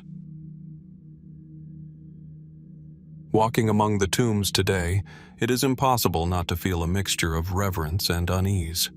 The bones, once human, now mineralized, still speak across millennia. Their red sheen catches the light of the desert sun, drawing the eye and the imagination. Each fragment carries stories that may never be fully understood. The personal histories of those interred, the cultural priorities of the society that buried them, and the symbolic gestures whose meanings have slipped from living memory. How much of Kerma's society was encoded into this pigment, and how much remains hidden, lost to time and sand? As with so many of the mysteries we have explored, from the walls of Çatalhöyük to the giant handprints of Tarxien, the red-stained bones of Kerma resist final explanation. They remind us that ancient peoples engaged with life, death, and ritual in ways both sophisticated and deeply human, ways that challenge modern assumptions about Neolithic and Bronze Age societies. Each stained skeleton becomes more than a remnant. It is a tangible connection to belief, ceremony, and the unknown. It asks the observer to contemplate mortality, memory, and the power of symbolism preserved through millennia. And so, as we stand among the silent tombs of Kerma, with their red-stained bones reflecting the harsh African sun, we are left with more questions than answers. Why red? Why here? And what truths about humanity, spirituality, and culture remain buried beneath the sands, waiting to be uncovered? The mystery endures, inviting us to consider not only the world of the past, but the ways in which its echoes continue to reverberate in our understanding of civilization itself. From the red sands of Kerma, where death was colored in hues of ritual and meaning, our journey now carries us across the Mediterranean to the sun-baked landscapes of southeastern Iberia.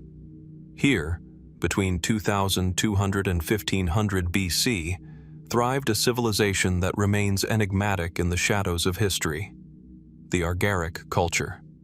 The Argaric people left behind sprawling settlements of stone and mud brick, fortified hilltop towns, and meticulously organized cemeteries.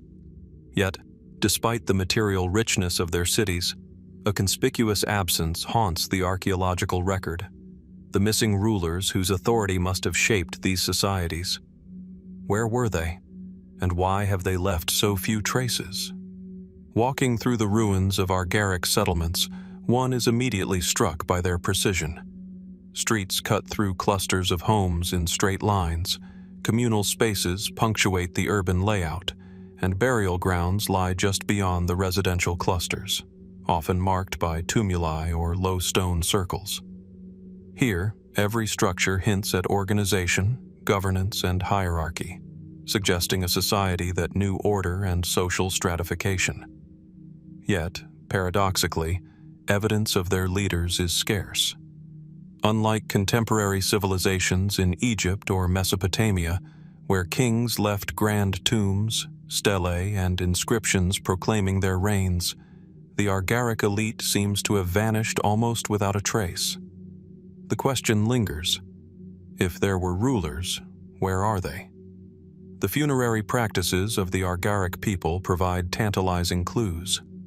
Excavations reveal tombs containing rich assemblages of grave goods, bronze weapons, ornate jewelry, and finely crafted ceramics.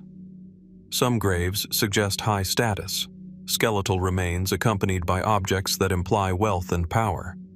Yet, there are no monumental burial complexes that unmistakably signal a king or queen. Scholars have speculated that the Argaric elite may have favored modest burials, or that their leaders were interred in ways now invisible to us, perhaps hidden beneath layers of later construction or in locations yet to be discovered. Could the rulers have been deliberately concealed, either for spiritual reasons or to protect them from enemies? Adding to the mystery is the striking consistency across settlements. Even the wealthiest tombs fail to identify a single, unifying figure of authority. There is evidence of hierarchical differentiation, certainly, but no tomb dominates the landscape. Could the Argaric civilization have practiced a form of distributed power, where governance was shared among a council of elites rather than concentrated in a single ruler? Or is this merely a reflection of what time and erosion have spared from our view?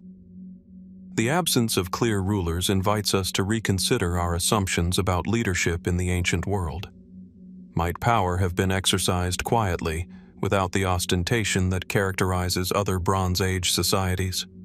Some theories venture further into speculation. Could the missing rulers have perished in a cataclysm, disease, invasion, or social upheaval that left the population leaderless? Archaeological evidence suggests that Argaric settlements experienced both environmental stress and conflict, with fortifications and weapons hinting at intermittent warfare. Yet there is no definitive sign of widespread destruction or sudden collapse. Perhaps the rulers were intentionally removed from the public sphere, their deaths commemorated through ritual rather than architecture, their identities encoded in ways we have yet to decipher. Could their absence be a deliberate feature of Argaric society rather than an accident of preservation? The material culture of the Argaric people, while impressive, deepens the enigma. Bronze tools and weapons indicate technological sophistication, while pottery and ornaments reveal a refined aesthetic sensibility. Trade networks extended across Iberia and beyond, suggesting political negotiation and influence. Such complexity would seem to demand centralized authority, yet the archaeological record provides little confirmation of kings, queens, or dynasties. Could it be that leadership operated through collective institutions, councils of elders, or even religious hierarchies, rather than a single figurehead?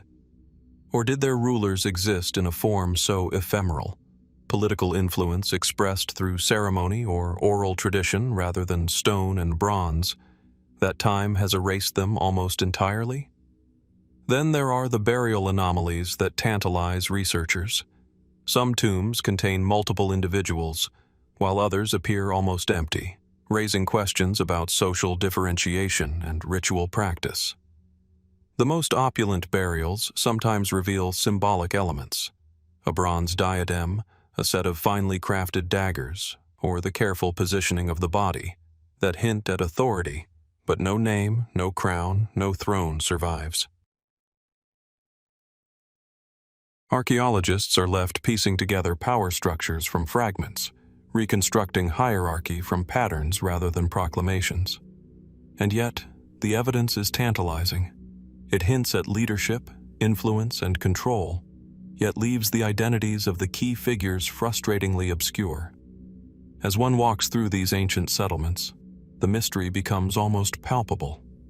The stones of hilltop fortresses, the carefully constructed streets, the silent cemeteries, all suggest a society that thrived, expanded, and organized itself with remarkable efficiency. Yet the very individuals who must have guided, commanded, or influenced this society remain absent. Was their disappearance symbolic, deliberate, or simply the result of the passage of millennia? Each unanswered question deepens the intrigue, inviting us to consider not only what remains, but what has been lost to history. And so, as we stand among the remnants of archaic towns, walls worn by wind, tombs partially excavated, and streets leading nowhere but into sand, we are confronted with the uncomfortable realization that the rulers of this civilization, if they ever truly existed in a form we recognize, are missing. Their absence challenges our expectations of power, leadership, and historical memory. What stories, what wisdom, what authority once guided these people, and where did it go? The enigma persists, waiting for future discoveries, patient in the sands of southeastern Iberia, to reveal the hidden history of the archaic civilization. As we leave the sun-baked hills of southeastern Iberia, where rulers vanish into the sands of time, our journey carries us eastward, across fertile Mesopotamian plains, to the ancient city of Tel Brak. Long before the towering ziggurats of later Mesopotamia, Tel Brak thrived as a bustling urban center around 4000 BC, a city of striking complexity, with dense neighborhoods, marketplaces, and ceremonial precincts. Yet, among its many discoveries, one artifact type stands out with an eerie and unrelenting presence: the so-called eye idols. Thousands of these small white gypsum figures, with their distinctive wide, staring eyes, have been unearthed, hoarded in ways that suggest ritual, reverence, or perhaps something more enigmatic. Walking among the excavated ruins, one can almost imagine the city alive. Merchants calling across narrow streets, children weaving between houses, priests tending to sacred spaces. And yet, these tiny eye idols, some barely a few centimeters tall, speak of a world that is intangible and inscrutable. Unlike the larger statues and monumental architecture that communicate power and authority, the eye idols carry a quiet intensity. Their disproportionate eyes seem to watch, to record, to observe. Yet observe what exactly? Scholars have debated whether they represent deities, ancestors, protective spirits, or a symbolic abstraction of vision itself. Could these figures embody a belief system lost to time, a form of ritual surveillance, or even a metaphorical window into the soul of the city's inhabitants? The context in which they are found only deepens the mystery. Many were discovered in caches, carefully stacked in corners of structures or buried beneath floors, sometimes alongside domestic objects, other times in areas that suggest ritual activity. Unlike the tombs and ceremonial complexes of contemporaneous cultures, the eye idols were neither grand nor overtly public. They were hidden, private, yet abundant. What drove the people of Tel Brak to amass such quantities of these figures? Were they offerings, talismans, or components of a larger, now vanished ritual practice? The scale of their accumulation hints at something beyond mere decoration. There is an intent, a pattern, a purpose that continues to elude modern understanding. The idols themselves are remarkable in their simplicity and precision. Each is a slender cylinder with a flat, rounded top, dominated by the signature bulging eyes. Some are delicately incised, others are plain, yet all convey an unnerving awareness. Could these figures have functioned as intermediaries between the human and the divine? Were they meant to protect homes, observe the living, or mark the presence of the sacred? Archaeologists have noted that similar eye motifs appear across northern Mesopotamia, suggesting a shared symbolic language. But why the focus on the eyes? Vision, observation, and attention are abstract concepts, yet the people of Tel Brak made them tangible, repeated, and concentrated. Could these small objects embody a society deeply preoccupied with the unseen forces that govern life and death? Adding to the puzzle is the question of human agency. Who made the eye idols, and who used them? Evidence suggests that production was widespread, not limited to a professional artisan class. Everyday households may have participated, implying that these objects were integrated into daily life as much as they were enshrined in ritual contexts. The sheer volume, tens of thousands of idols, raises further questions. Were they collected and hoarded as offerings? Were they stored for ceremonial use? Or do they represent an even more complex societal or religious system, one that has left no written records to explain their purpose? Speculative theories abound, though none can be proven.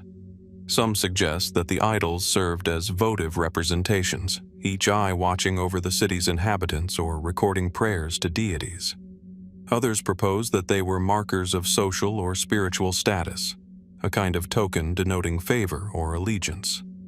A more fringe interpretation imagines a symbolic system lost to time, in which the eye embodied surveillance not just in the spiritual sense, but as a conceptual tool for control and cohesion within an increasingly dense urban environment.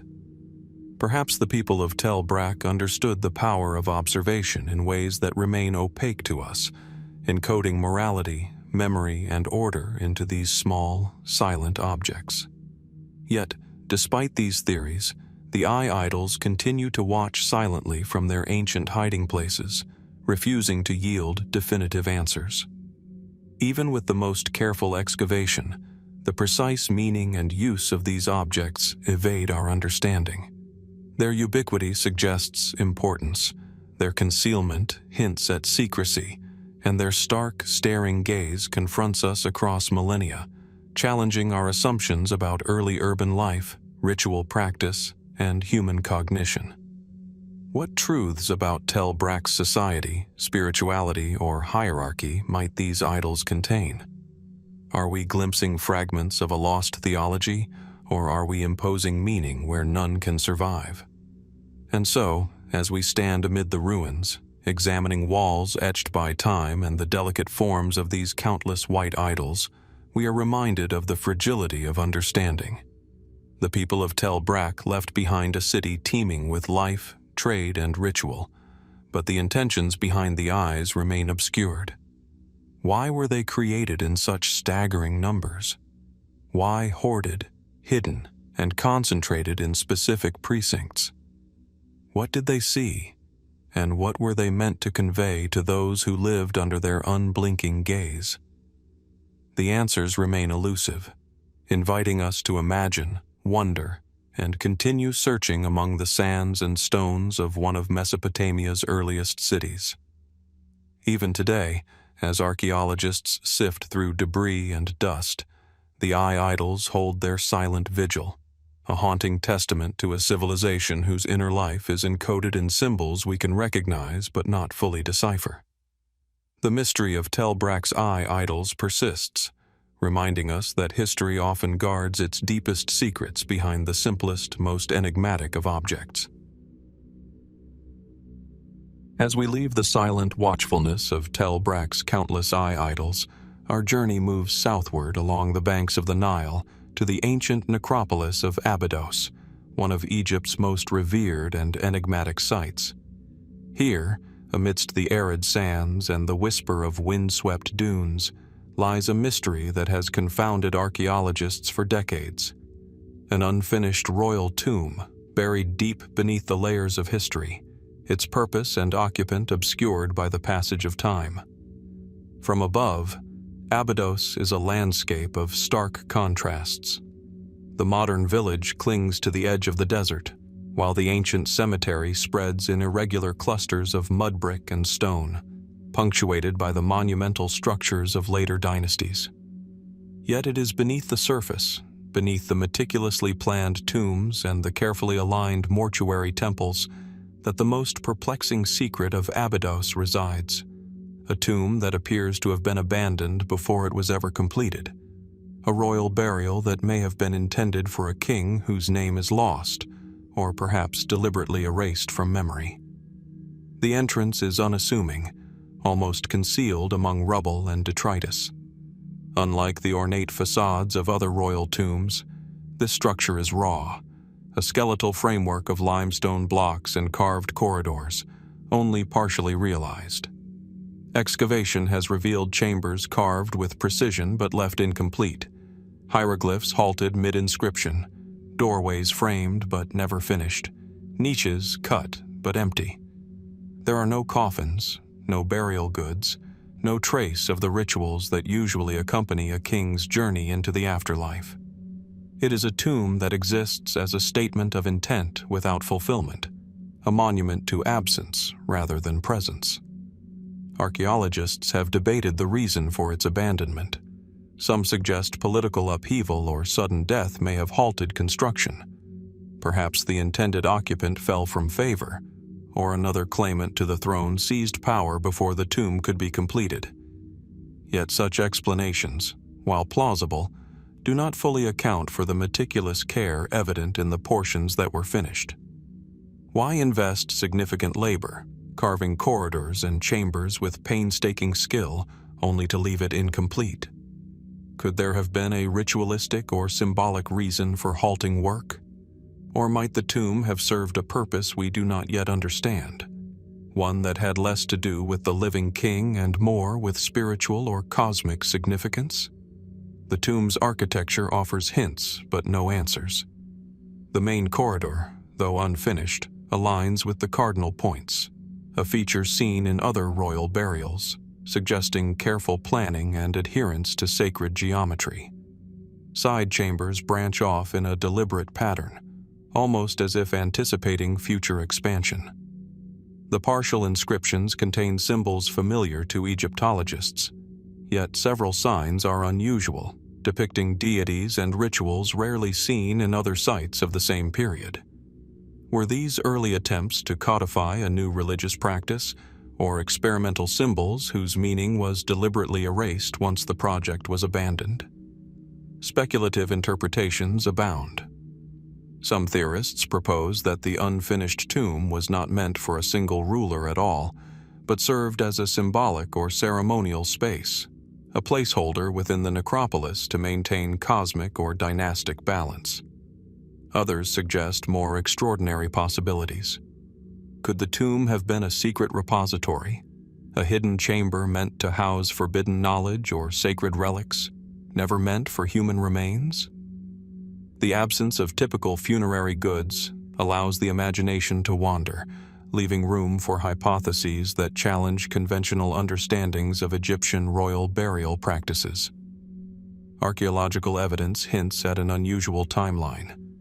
Pottery shards, stone tools, and traces of wooden scaffolding suggest the tomb was worked over several years, with periods of activity interrupted by apparent inactivity. Some layers indicate exposure to sand and wind, suggesting that construction may have paused for decades, leaving the partially carved halls vulnerable to the desert elements.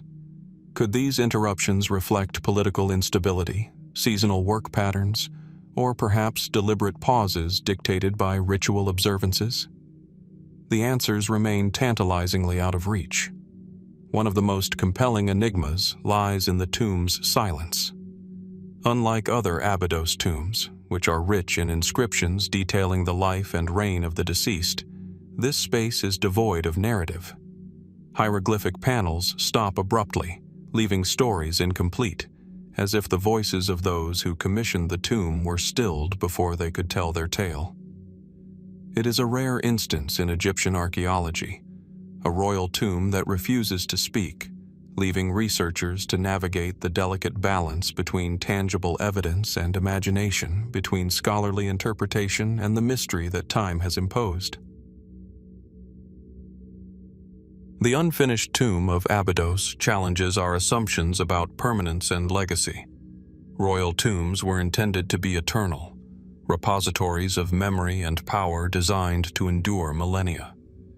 Yet here, in the sands near the sacred desert, we encounter a monument to incompletion, a testament to human ambition interrupted. Its emptiness is as striking as any treasure-filled chamber. No gold, no sarcophagi, no ceremonial artifacts, only carved stone, interrupted inscriptions, and the haunting sense of something left unresolved. And so, as we trace the corridors of this incomplete structure, our minds wander.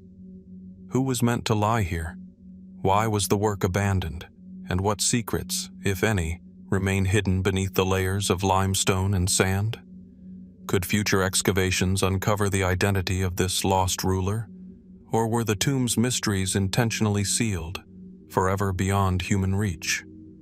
The questions endure, echoing across millennia, inviting us to wonder what lies buried, unseen, beneath the sands of one of Egypt's oldest sacred landscapes. Even today, the unfinished royal tomb remains a silent witness to ambition, ritual, and the passage of time, a space designed for eternity that never fulfilled its promise, yet continues to captivate those who seek to understand the enigmas of the ancient world.